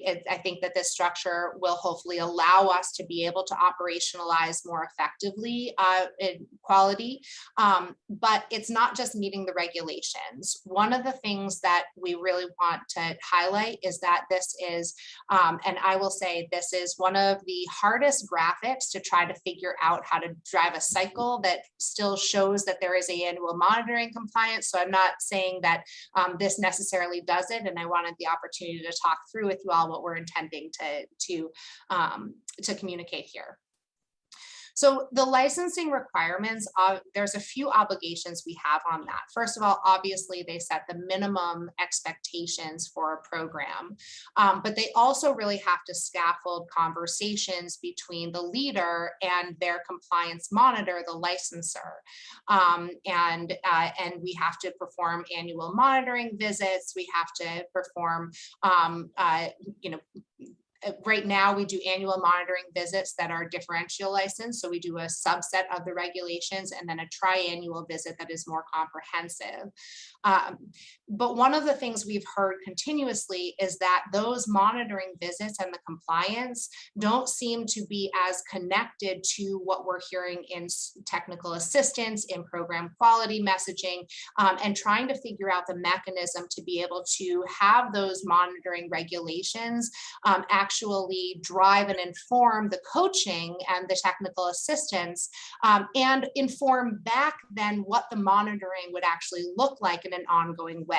So one of the things that's really hard to see in this graphic is the cyclical approach that we're trying to inform here, that, meeting regulations, using that, that information about regulations to help to have a conversation about areas of focus for continuous quality improvement, and then being able to work on that area in a way that comes back and understands how are you exceeding regulations, where and how is the effective, how effective is the technical assistance delving into that area in actually driving quality improvement. So there's a few things that we expect will happen as we operationalize this, and then I'm going to spend a little bit of time talking about the tools we have and how we're starting to structure and design that. One, in order to really fully bridge the licensing and the technical assistance, we have to be working off of a common understanding of what continuous quality improvement focus is for a program and what that plan is. So one of the things is not just checking the box that is there a CQI plan in licensing, but actually structuring the licensing regs and structuring the CQI plan that they align and can serve as a translation with the technical assistance providers, who can be making sure that they are tracking the same information the monitors are, as well as feeding back in a way that informs an ongoing monitoring conversation. Oftentimes our licensors are the primary point of contact of EEC and our providers.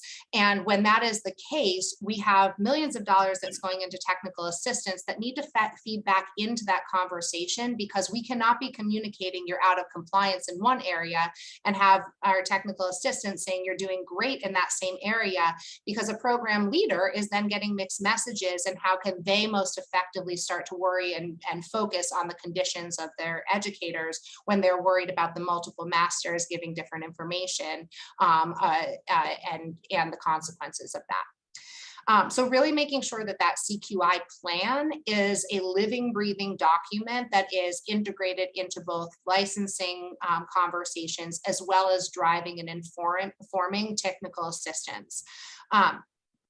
Also really understanding that that has to be driven and in conversation with the program leader. And so empowering the program leader through the licensing to be able to use that information to determine what areas of work they'd like to focus on, and then use that as a point of conversation with their licensors. There's a couple of things we know that we highlighted in this strategic action plan that I want to, just from research, and I think Chair Lasso, this is probably research you quote a lot, so hopefully you can tell me when where we can go deeper on it.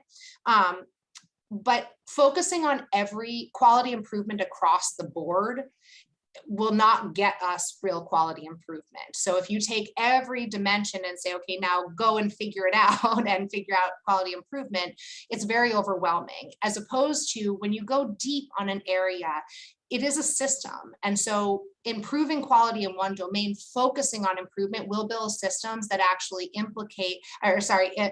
be implemented and improve quality across the board. And so I think one of the things, again, and Chair, so interested in hearing your feedback on that, but one of the things I think that from the early childhood lens has not necessarily, and in Chicago, we worked on this a lot, has not always been a successful pivot, is how you move from focusing on quality around everything to digging deep on quality in a specific area in a way that empowers and allows a program leader to focus on the systems that are necessary for all quality.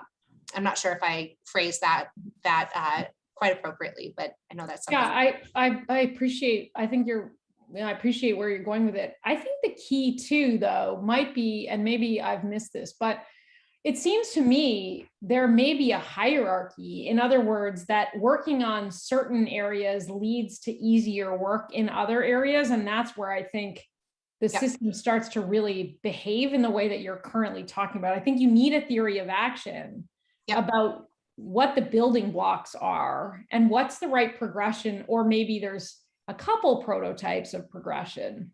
Yep. And I think this is the challenge, I think exactly for the year ahead, is that we have exactly this, right? We have regulations that cover everything, and TA that we'll talk about in a second currently is in the process of redefining around some of that depth, but hasn't necessarily aligned to say, what is the progression in either one of these areas, or what are the foundations for quality that will allow you to go deeper in any of these areas? And I think our challenge for the year ahead is to really dig deeply into a regulatory framework that plays out the operations before we set the regulations, right? So that we understand, how would you operationalize that? What questions would be asked in the monitoring visit? How would we then negotiate with technical assistance? What data would you expect to come back to the technical assistance to understand if it's working? And have that be as much of a focus of the regulations as the legalities itself.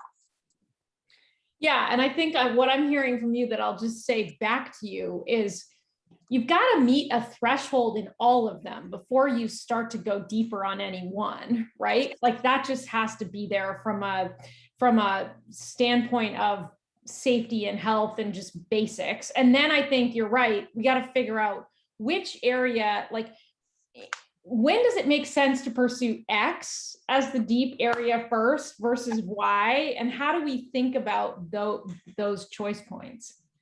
And potentially guidance, right? That you may see a profile, again, you're kind of into this, like, you're almost into sort of like subtypes, right? So, because you're not going to get an even profile typically. So then the question is, which subtype should start where on what? Yeah, and I think that's it. So if we go to the next slide, I think this is exactly sort of the R&D we're trying to do this year on this point, is that the foundation has to be licensing. Licensing, what we heard during the strategic action plan, there were many places where our licensing regulations stood in the way of that theory of change. So that we have to clear that out and start there in order to really fully be able to actualize the system in the vein that you just described. That said, one of the things that we are really wanting to make sure that we are building is some of the program's agency around what and how they can engage, demonstrating that they have the continuous quality improvement mindset, but not necessarily dictating exactly what they do on that. So I think we get the regulations right. The question then becomes, what is the toolbox that we can give that would help scaffold that conversation, that says, where and how are you meeting everything? What are the preconditions for some of this? Where is it light touch TA versus deep coaching and across these domains? So this is an area where I think this is very much a work in progress, but I think what we are trying to do is exactly as you are saying, is trying to build the foundation, but then build a toolbox that will bring both our compliance monitors, our program leaders, and our technical assistance providers into alignment on exactly where and how a program determines what they're going to work on and has the tools to do so, and feeds back to a progress monitoring process that understands, is that working? So this is where I'm going to talk through kind of what the two dimensions that we are trying to grapple with as we set contracts with technical assistance providers and support service providers that will allow for the flexibility, but still allow for the appropriate scaffolding and laddering that you're talking through. So this is where there's a lot more information. There's a lot more information in the deck around the specific projects, which I'm not going to walk through. I'm just going to sort of talk about them as examples and the salient points that fit into both of these. So in order to do this, as I said, we currently at this point have about $10 million that are going to contracted entities to provide technical assistance and supports to our childcare providers. That doesn't include the family childcare systems that are also doing a lot of this, but are paid through enrollment as opposed to as a contracted provider of technical assistance. But really looking at two dimensions that we found. One, being targeted enough in the area that we can be specific in what we're trying to achieve with that provider or that technical assistance provider, and be able to have a conversation around how they build that expertise and match the program looking to work on that domain and the technical assistance provider that brings that expertise to the table. I think that one of the things, Charlie, so that I think that you say there is that's highlighted in the image, but not necessarily in the words, is that all of these things have to be working together. So if you don't, right now on the left-hand side of this slide, you have gears that represent different domains of probably different areas of focus for technical assistance providers that someone can work on.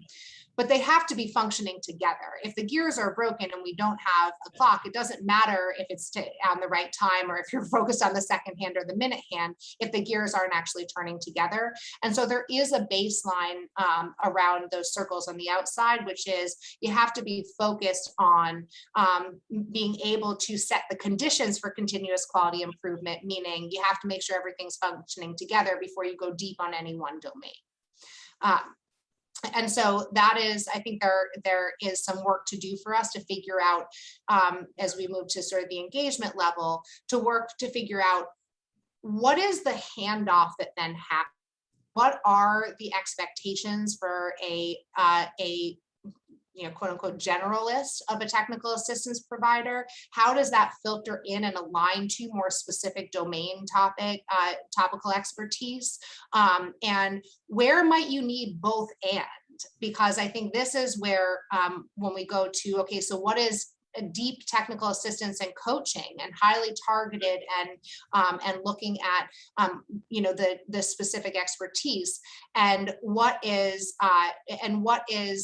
accessible to everyone and is a need for a lighter touch expertise.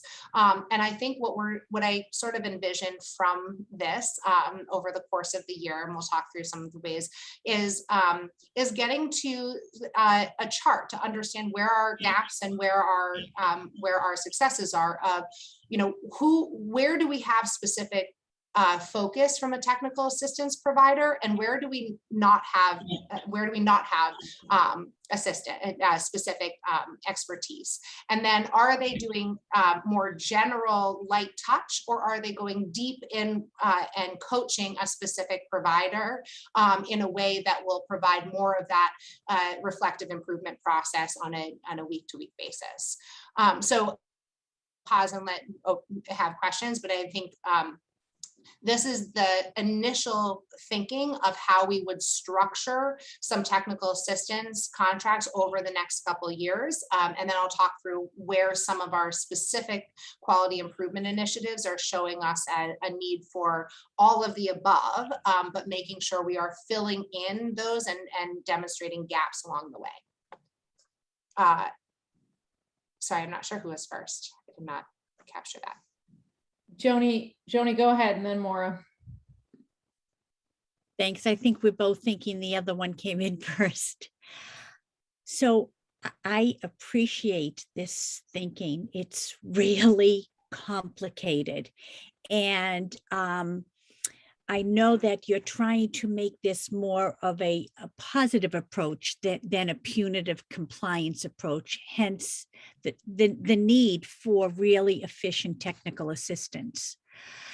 As I'm looking at the gears, I'm thinking we need to think about this program by program, but I also think that we need to look at this from more of a systems level, or not more, but as well as from a systems level, from a community level, and from building a statewide system. And providing technical assistance to 100 programs in one community may not help build a local level of collaboration. And I'm just wondering if we could think about down the road, think about doing this in a more comprehensive way, so that we think of our ultimate goal is supporting children, preparing them to be successful in future educational programs. How does the community do that? How can we do that together so that all programs are moving in the same direction? Maybe a different way. Everybody can do it differently, but we want to align it with what the expectations are, what the standards are like. And so as we look at this circle at an individual level, I also hope that we can look at a larger level and build something that's sustainable rather than individually based. Yeah, I mean, I think, Joni, I'm trying to answer that question, but hopefully understanding kind of the objective where you're headed. I think that there is a both and component of this. I think that individual program leaders do need to assess their capacity, operations, and be able to get the kind of targeted TA that will matter for their specific program.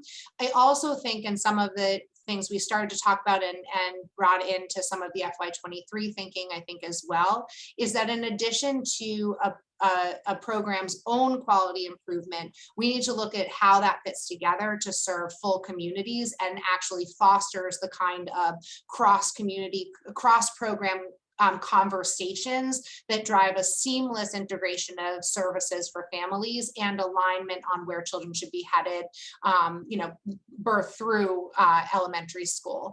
And I think that what I hope is that, or let me say it this way, what I have gathered in the last couple of years is I've been understanding where our TA is, what we've been measuring, what we haven't. We have a gap from what I can tell on this question of how do we provide enough specificity on individual program level technical assistance. I'm not saying that it's all built out on the community level, but I think that will help foster conversations on around, say, pyramid model, for example. Allowing a program to go deep on a specific model has both worked on a program improvement, but also allowed for cross-collaborative conversations that use the same language, that allow for the kind of the kind of cross-system conversations that need to happen simultaneously for children. And I think we intend to dig far deeper on that level as well in the upcoming months, but to complement some of the conversations specific to program improvement. I think that's great. Very, very well said, and interesting that you use the pyramid model as an example, because that is an example of how individual programs are working, as well as we have, I think it's 3 or 4 community level pyramid model implementation that's taking those individual programs and putting it into a system. Exactly. And I do think, Jody, that's a great example because it's something that's fostering the thinking of articulating what can be used that way and what really is specific to a program model that will help us be able to, again, like sort of fill in the chart of all of the complexities of program and improvement that leads to robust community systems. Thank you.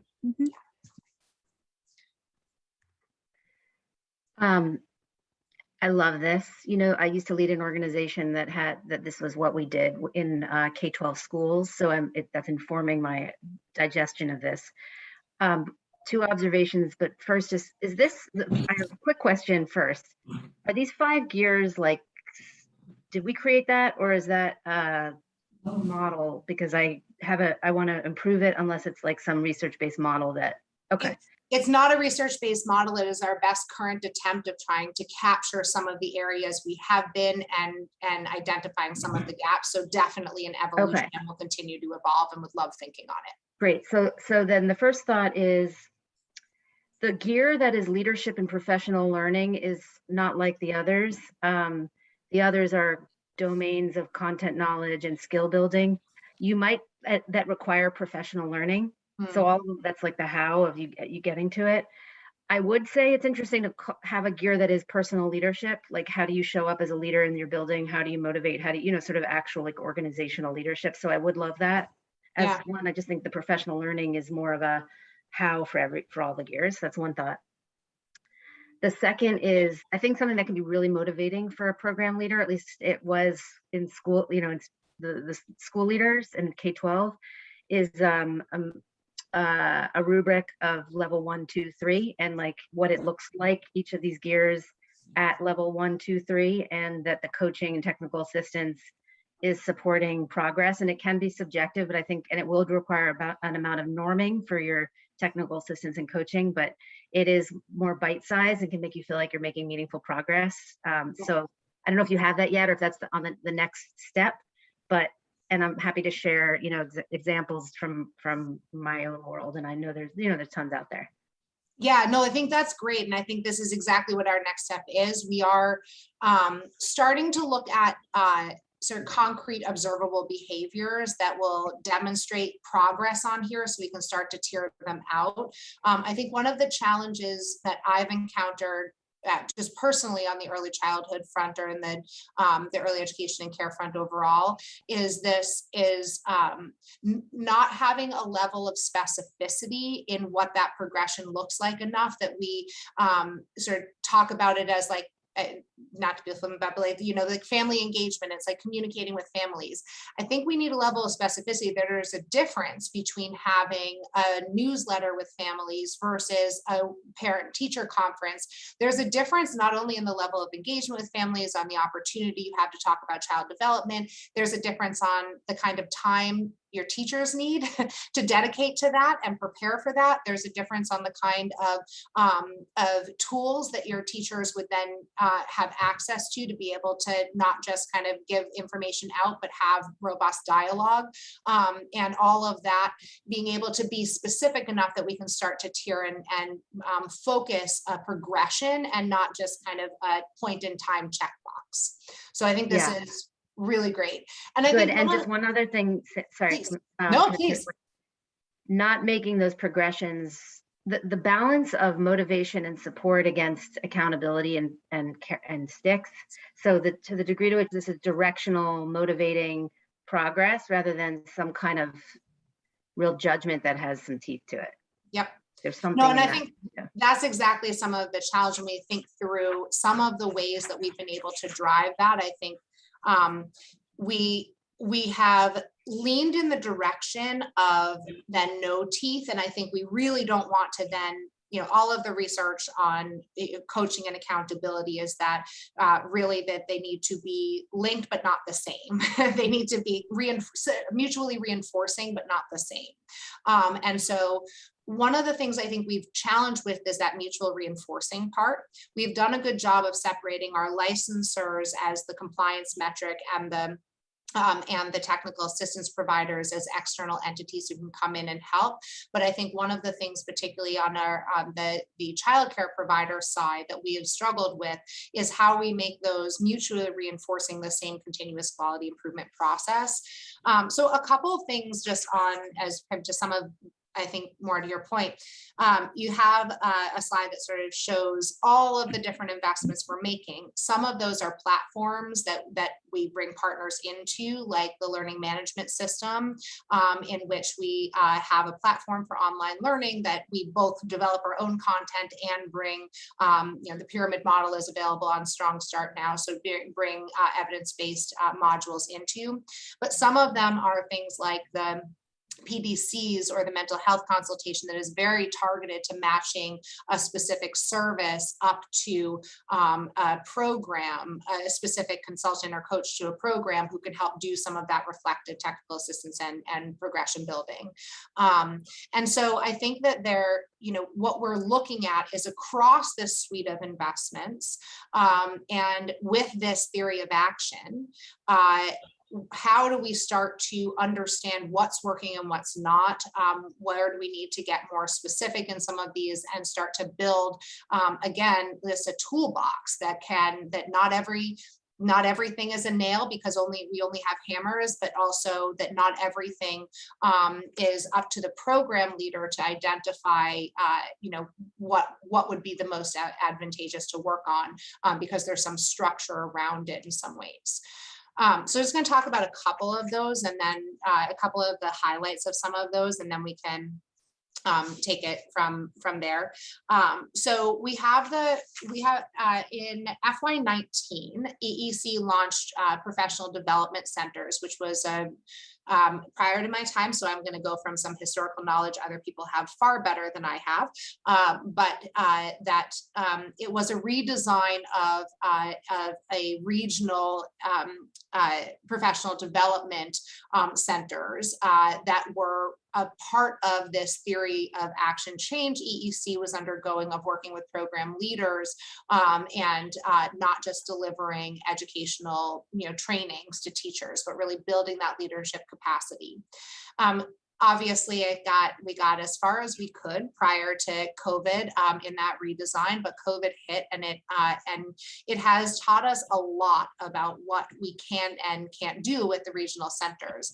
And I think some of what you'll see as we think about that sort of targeted content versus range of depth and accessibility of the kinds of depth of support. One of the things we really learned that we're going to be focusing on the next year as we work with the PDCs and reestablish the contracts is understanding what services do have to be networked so that everyone's providing the same across. And where is there a level of expertise that we should be building? Because so much more can be delivered now virtually. We don't want that to be the only delivery mechanism, but we wanted to make sure that we are building with efficient use of public dollars, a cadre of professional development centers that not only provide the regional depth, but also a complementary suite of expertise. And we're not duplicating expertise and that every center has to have the same. And so we've been really looking at over the course of the year and working with the PDCs to understand the value of the network versus the value of the individual expertise that they bring to the network, and how we build access to that expertise across the entire Commonwealth, while still building the capacity to do the in-depth coaching that is somewhat agnostic to being an expert in the area. It is where you can draw on, for example, an Eastern Mass expert in a certain content area can be a resource to a Western Mass coach who has the relationship and the depth time and energy with the program to be able to draw on that expertise. That hasn't been the way the PDCs have been set up, but through COVID, one of the things we've really been focusing on is how we use this new landscape as a way to build a both and with these, as opposed to focusing only on the regional depth. And that has provided a lot of duplication and expertise that had to be built. At a baseline, translation. There is no reason that every PDC needs to be able to build the capacity to translate into every language. If we develop similar materials, we can share them with each other in different languages and don't need to duplicate that capacity. So I'm not saying that that is sufficient, but I think those are some very simple examples we found already this year that we want to push deeper and really start to think, how do we not duplicate each other's work or replicate each other's work, but really build the expertise and share and use the depth around the relationship. Another work that we have going that I wanted to highlight as some learnings that we have is around the early childhood support organizations.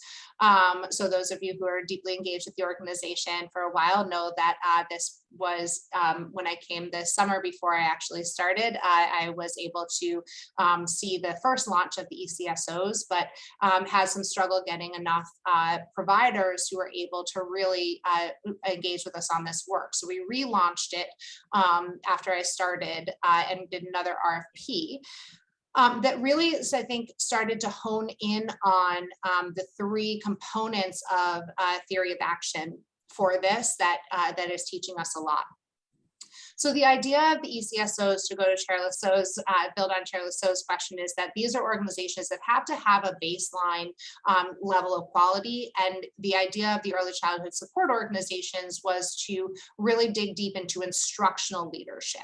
So it's not hitting everything, it's really honing in on how to three components. One, that you have regular collaborations with your teachers, the baseline is that you have regular collaborations with your teachers so you can integrate these three components of one, understanding the leader's role in coaching during those regular collaborations with teachers, the reflective supervision, how you observe in a classroom and then use that information to foster conversations. How you focus on data-driven work on there, use a tool to help bring data to those conversations, and how you have the tools available for teachers like a scaffolded curriculum that will really help make sure that teachers have the tools to be able to design instruction well. One of the things we see across the board in early childhood is a variety of different curriculums being used, and not all of them always provide the tools for teachers to really effectively design instruction well, that really is individualized and academically driven, but developmentally appropriate. So we're using this as an opportunity to figure out how do leaders choose the information on what the scaffolded curriculum is, and then really hone in on the choice of curriculum and then the utilization of that curriculum in coaching and working with teachers. So we have three organizations that all teach us they all have a strength in a different component of that theory of action and are working really collaboratively together to do matching with chosen programs. One of the other things I'd like to highlight in this, as we look through the full suite of the deck on this, the thing to highlight is that this has also given us an opportunity to really pilot some of this integration with licensing in a much more meaningful way. We spent, because COVID hit when it did, we spent a significant amount of time with these organizations, really honing in on, don't just tell us who you can serve, tell us why a program is ready for your services, tell us what and how they can expect to engage with and what you're going to bring to the table and how you're going to really observe, really create create observable behaviors that shift over time, and then help us work together to make sure it's cohesive, but also specific. We didn't want a competition across technical assistance providers that felt like our providers were like, sought after in order to get their funding. And we didn't want, and we wanted it to be a true matching process. So we could really learn from what are licensors seeing, how do they refer people, programs to this process, and then how do we understand whether it's working when licensors say, oh yeah, no, I understand that program really is engaging in this, and we're seeing this improvement in our next visit. And so this is a really, I think we're in our second cohort recruiting, and we're doing research along the way to measure child outcomes, but also the context for learning that's being changed. And it's been a really remarkable project in that sense. I also want to highlight really quickly the pyramid model. We started talking about that, but that I think again is something where it's one provider who's teaching us a lot about what can be done at a broad sense of adding social emotional competency building modules to our Strong Start, and providing community level support so that all the communities can, all programs serving a community can be using the same language and the same approach, and help build that collaboration, but also working deeply with some programs on coaching around those modules and understanding the interchange between the two that needs to happen to really make this theory of change come to life. And then highlighting, and we can spend a little bit more time on these. I just want to be respectful and thoughtful of the time that we have today. And I think as we come over the next couple months, we'll spend more time on this part. But also what we're learning from some of the Summer Step Up program and Commonwealth Preschool Partnership Initiative that's really teaching us not only how do we think about technical assistance, but as Joni was referring to, technical assistance in a way that really brings communities together. So it's not both because obviously seamless integration of services is best for children, but also the efficiencies of being able to have people come together and work together is a much more cost-effective way for us to start to deliver really in-depth professional development at scale. And I think we learned a lot from this summer and from the last couple of years in the Commonwealth Preschool Partnership of what worked and what didn't, and what challenges and barriers we'll have to come across to really fully implement and envision this whole theory of action at scale. Joni. Just quickly, thank you. I just want to underline the pyramid model piece, that not only is that very well embedded within programs, it's also for a long time very much part of working with families, and families in every community are being exposed to it. So it's another example of that comprehensive nature of what's happening. Thank you. Yeah, great. I agree. Absolutely. Yeah. And I think this is ultimately what we want, is the impact for children and families, but knowing that we've got to figure out a structure that works deeply with programs at both the individual and community level to really have that full integration. So unless there are any more pressing questions, I wanted to be able to move quickly on to some of the things we're learning on the innovation side. This is very much much a work in progress. So I won't read everything and you have all the details we're learning on the slides. I just wanted to highlight 2 or 3 points from this before we move on to the FY23 budget, because I think they think hand in hand on that. So when we look at what we're learning, so as you guys know, sorry, I switched my slides, my notes. As you guys know, we have been doing a number of family forums and business community engagement as we think about our program theory of action. We have sustainability, we have quality, but we also know we need to start to innovate around these business models, because what we're hearing from families and employers is that there's huge gaps in accessibility at the local level and affordability that are actually helping really support the economic recovery as we support child development as well. And so you have our notes from from these, and I will not belabor and read them all to you. Just to be able to say that what we're hearing from business is around a few things, and really interested in digging deeper into those. Over the next couple of months, we will be spending more time engaging with the administration, the other secretariats, as well as individual business leaders who have been very insightful and informative throughout this, so that we can continue to come back to you with more ideas. But what we're hearing is that affordability is a challenge across the board, not just for our subsidized families, where we have been able to address a parent copay, but also being able to really address the suite of families choosing to go back to work, but needing childcare to be able to make that choice. The second thing that we're hearing is that we also need to worry about a far greater understanding of innovative models that will meet very diverse needs from families. And so second, third shift workers have a really hard time accessing quality care, that we have programs that have difficulty providing flexible schedules for individual children, which can make it very difficult for families that are maybe working different schedules than they were before, as well as some of the needs from businesses being able to help families be prepared and predictable schedules, for example, for retail, things like that, in a way that we can make sure that childcare can be supported in meeting those needs and have some reciprocity. But we are hearing the equity challenges of being able to solve this at an individual business level, of the challenges of small business, nonprofit, for-profit employers, and all of the nuances of those different business models. And so as we've really thought about structures and solutions that we may be able to start to offer, one of the questions has been how do we foster more of this innovation and start to build a structure that businesses can really think about tapping into as they support their individual employees.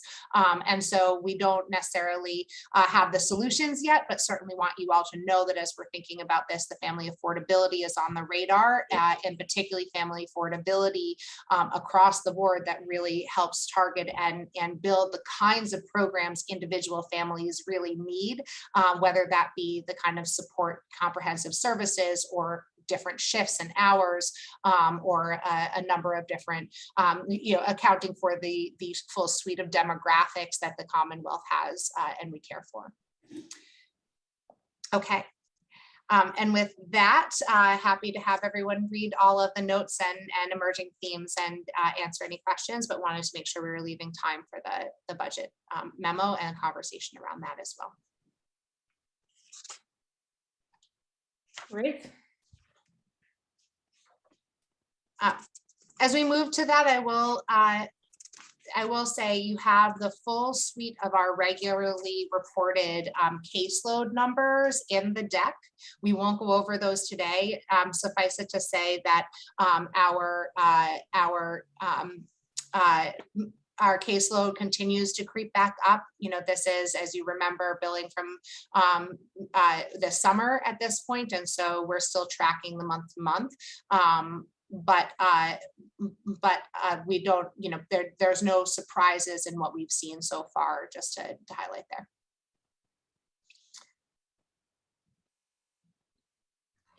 Great. So picking up on conversations we've had with all of you, our process at this juncture is to, come out with a board memo that highlights our priorities and of course reflects a partnership with the agency and a supportive relationship to the agency, and a focusing one, which is to say the board and the agency leadership ought to be very aligned in terms of priorities. So what we have in front of us is a draft of a memo that the commissioner could speak to, reflecting the priorities we have talked about in various outlets together, but also comes together now in a document.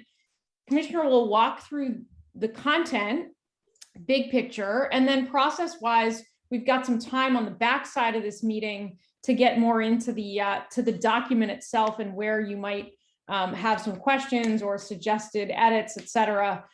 We've got a little bit of time there, but I've asked the commissioner to spend some time today just talking us through the priorities from her perspective, reflecting conversations with us, and not just us as a board, but us in terms of the big picture, the strategic plan, the moment in terms of pandemic stabilization and recovery, and then this sort of R&D. How do we continue to drive into innovation that is both responsible and high impact, and reflects hopefully what will be a new era for childcare after a very tumultuous time, but also a sort of historic period?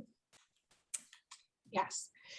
So what we have in terms of the FY23 budget in individual conversations with you all, of being able to reflect priorities and regarding all of the expertise that you all bring to the table, is that tried to categorize our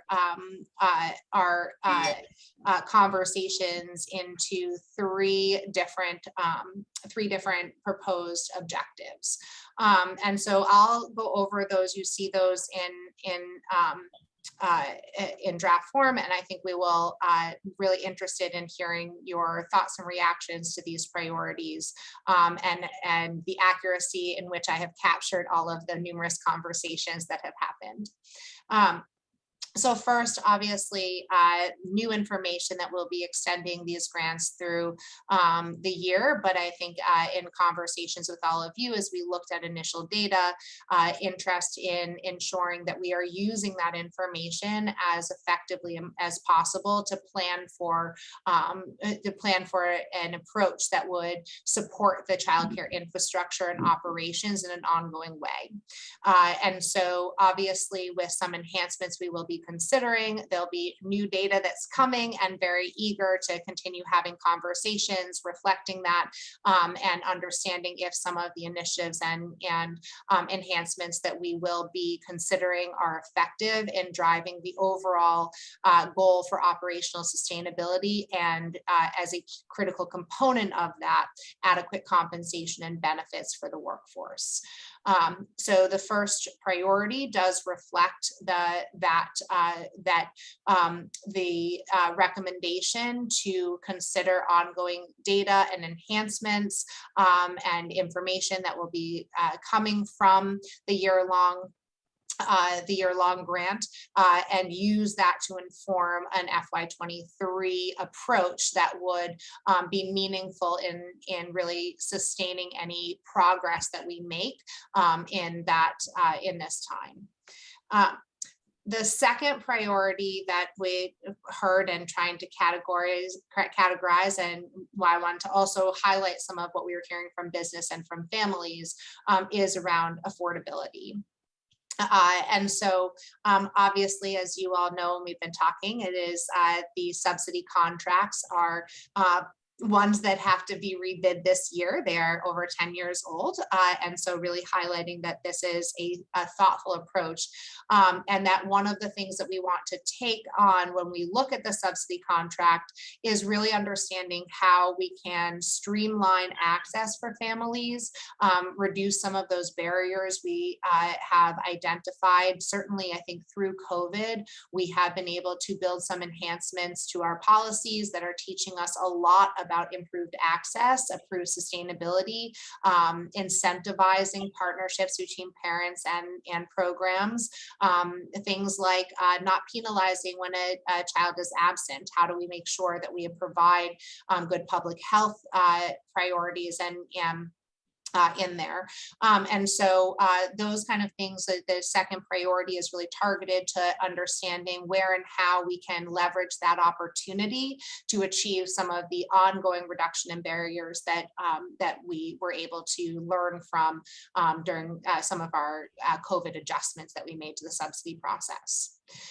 The second component of that is also looking to see what kind of inroads we can make to address affordability across the board, not just to our subsidized families, but also being able to meet the needs that we're hearing from the overall stakeholders in the Commonwealth, to be able to break down some of the affordability barriers that many of our families have been experiencing, particularly as they return to work.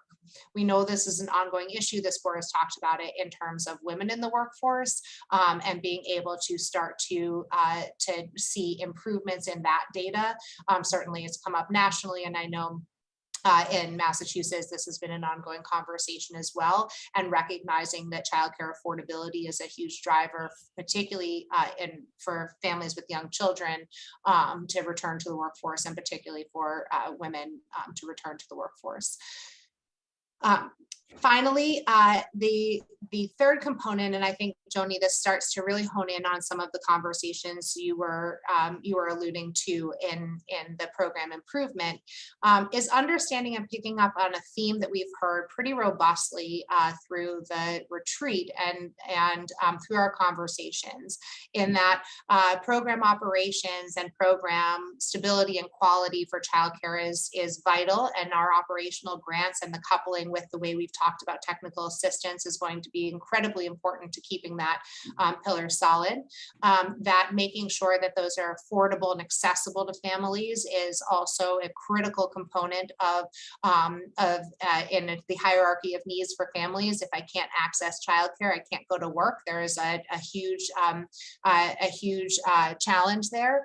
But that alone is not going to achieve the outcomes that we want for children and families across the Commonwealth, and that we've learned a lot. And you see in some of the lessons from the Commonwealth CPPI, the Commonwealth Preschool Partnership Initiative, and the Step Up for Summer, where we were investing not just in our childcare programs, but in more of a community-driven and a way to incentivize communities to come together around common goals, access, quality, and a variety of different lessons around the structures in there.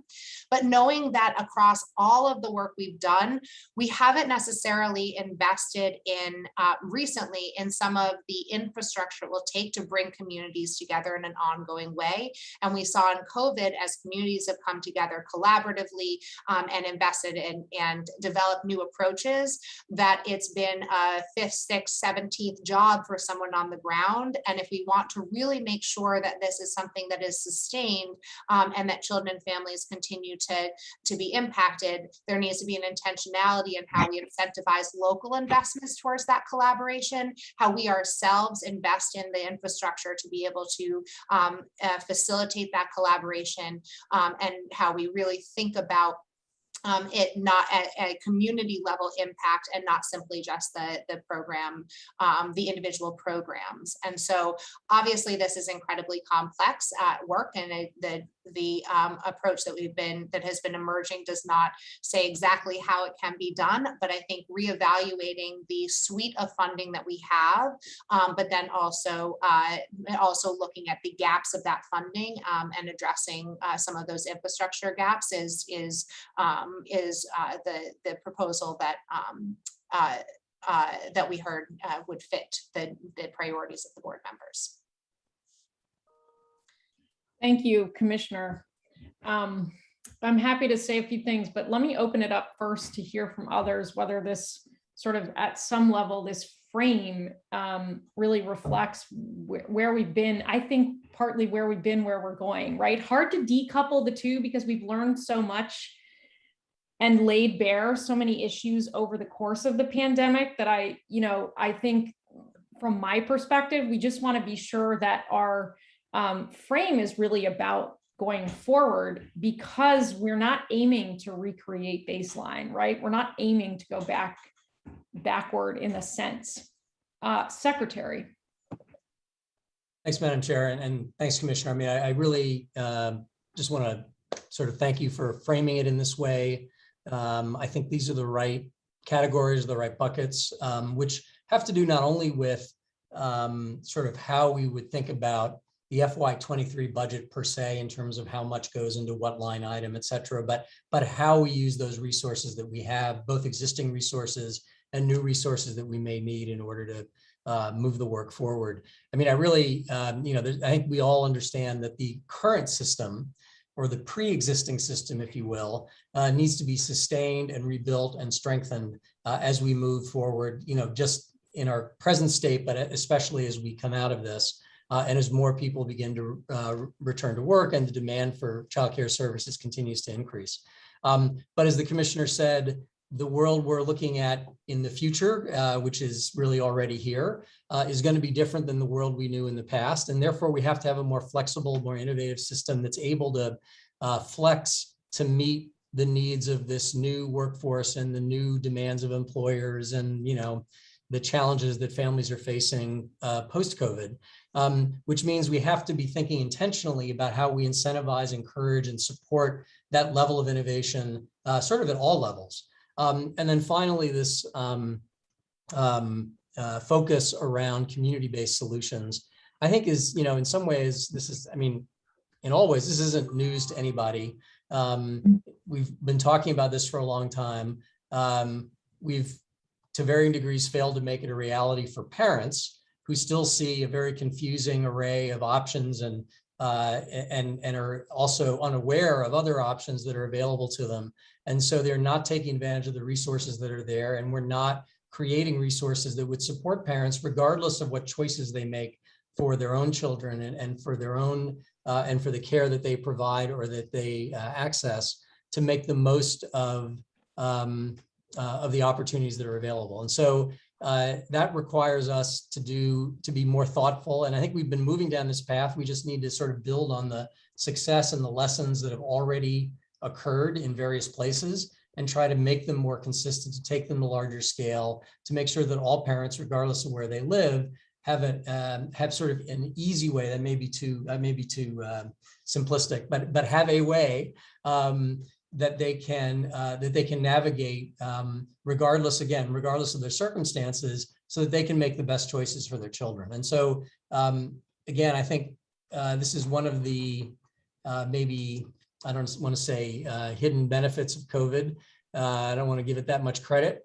But I think we've learned a lot over the course of the last several years, some in part because of what we've had to do over the last 18 months, in part because of initiatives that began earlier, that there are some things that actually work. There are some lessons that we can build off of and systematize in ways that can really benefit parents. So it feels like, to me anyway, that we're at an inflection point here where there are a lot of things that have been going on, either because we've had to do it or because we've been learning from initiatives that have been launched over the last several years, where we can really make a pivot in the way in which we think about our childcare system. And hopefully we can reflect that in our budget choices, both in FY23 and beyond, and importantly, both with federal and with state resources. Yeah, thank you, Secretary. I also want to say that I appreciate, I won't reiterate any of that. And I also appreciate the levels at which these priorities play out, which is the interconnectedness of the overall system, to the Secretary's point. So we invest in the infrastructure, we serve more families, both more of them and with higher quality, more coordinated approaches. To the Secretary's point, the Children's Cabinet, the collective impact models, the community services, the comprehensive schools, we have lots of names for your third bucket, the integration of services. And we have always had lots of aspiration, and we are not there. And I think for sure the pandemic laid that bare, especially. Carolyn. Thank you, Madam Chair. I just wanted to add that I think for those of us who use childcare and need childcare have always understood the importance of it. But I do think that the last 22 plus months has shown us that it really plays a critical role in the world in terms of workforce being able to get to their jobs, particularly, we saw the first responders and sort of the need for emergency childcare, and that the world doesn't really run unless we provide programming for our children. And EEC really led the way. That was unparalleled with regard to taking care of children over that period of time. And I just think that what we've learned is that now many more people and many more organizations understand the critical need for childcare, not only childcare, but quality childcare, and that it also be affordable to families, not only for to sustain the family units and promote early development in children, but to also contribute to the functioning of the world in terms of the financial stability, the economy, things of that nature. And so we really need to embrace this opportunity to now really think innovatively and provide more funding in this area, because it's going to be needed in the long term, especially since systems have changed and workplaces changed and where people work have changed. And so the system really needs to be more responsive to the needs of the people who utilize that service. And obviously, most importantly, be responsive to that workforce that sustains the programming for these children and contribute to the most important development years of their lives. Yeah, no question. I also think the conditions, the planning, the work that's gone into all of this signal to me anyway, as board chair, that the conditions are there for us to do well by a major investment in this state. And I think, it's not every day we might feel that way. And certainly, to meet the moment, I also don't see a way around a major state level investment to get to where we really need to in terms of the kind of work, the planning work the agency has done to build on the momentum at the federal level and to build up the confidence in the field that this is not yet just another one-time sort of, these stabilization grants aren't just a one-time, one moment in time, which, is hard to imagine for them, I think. Other thoughts or comments? Sheila, Joni, go ahead. Thank you. Thanks. I think this really gives us a comprehensive look of our focus on where the department has gone in supporting, expanding, making childcare accessible. I think when we get into this third bucket, if we want to look at it that way, we can really address this continuum of services and supports in the birth through grade 3 field and our alignment with public school, so that childcare is an aspect of what families need.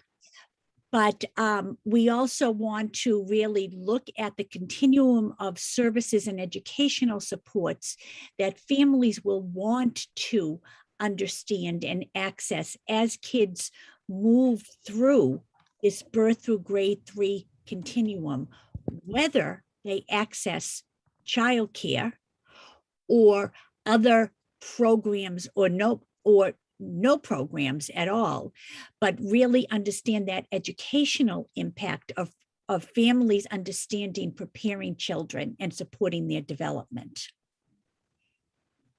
Yeah, great. Appreciate the idea of sort of the childcare being on element. I know Dave has to leave in just a moment. I just want to make sure, Dave, are you all set? Anything you wanted to mention before you go? No, thank you, Madam Chair. This has been a great meeting, and I really like these 3 buckets. I think when you put them all together, that's really the focus. Yeah, It appreciate should be going in. So it's great. our conversation about the human capital piece. Appreciate that. Maura, thanks, Dave. Maura.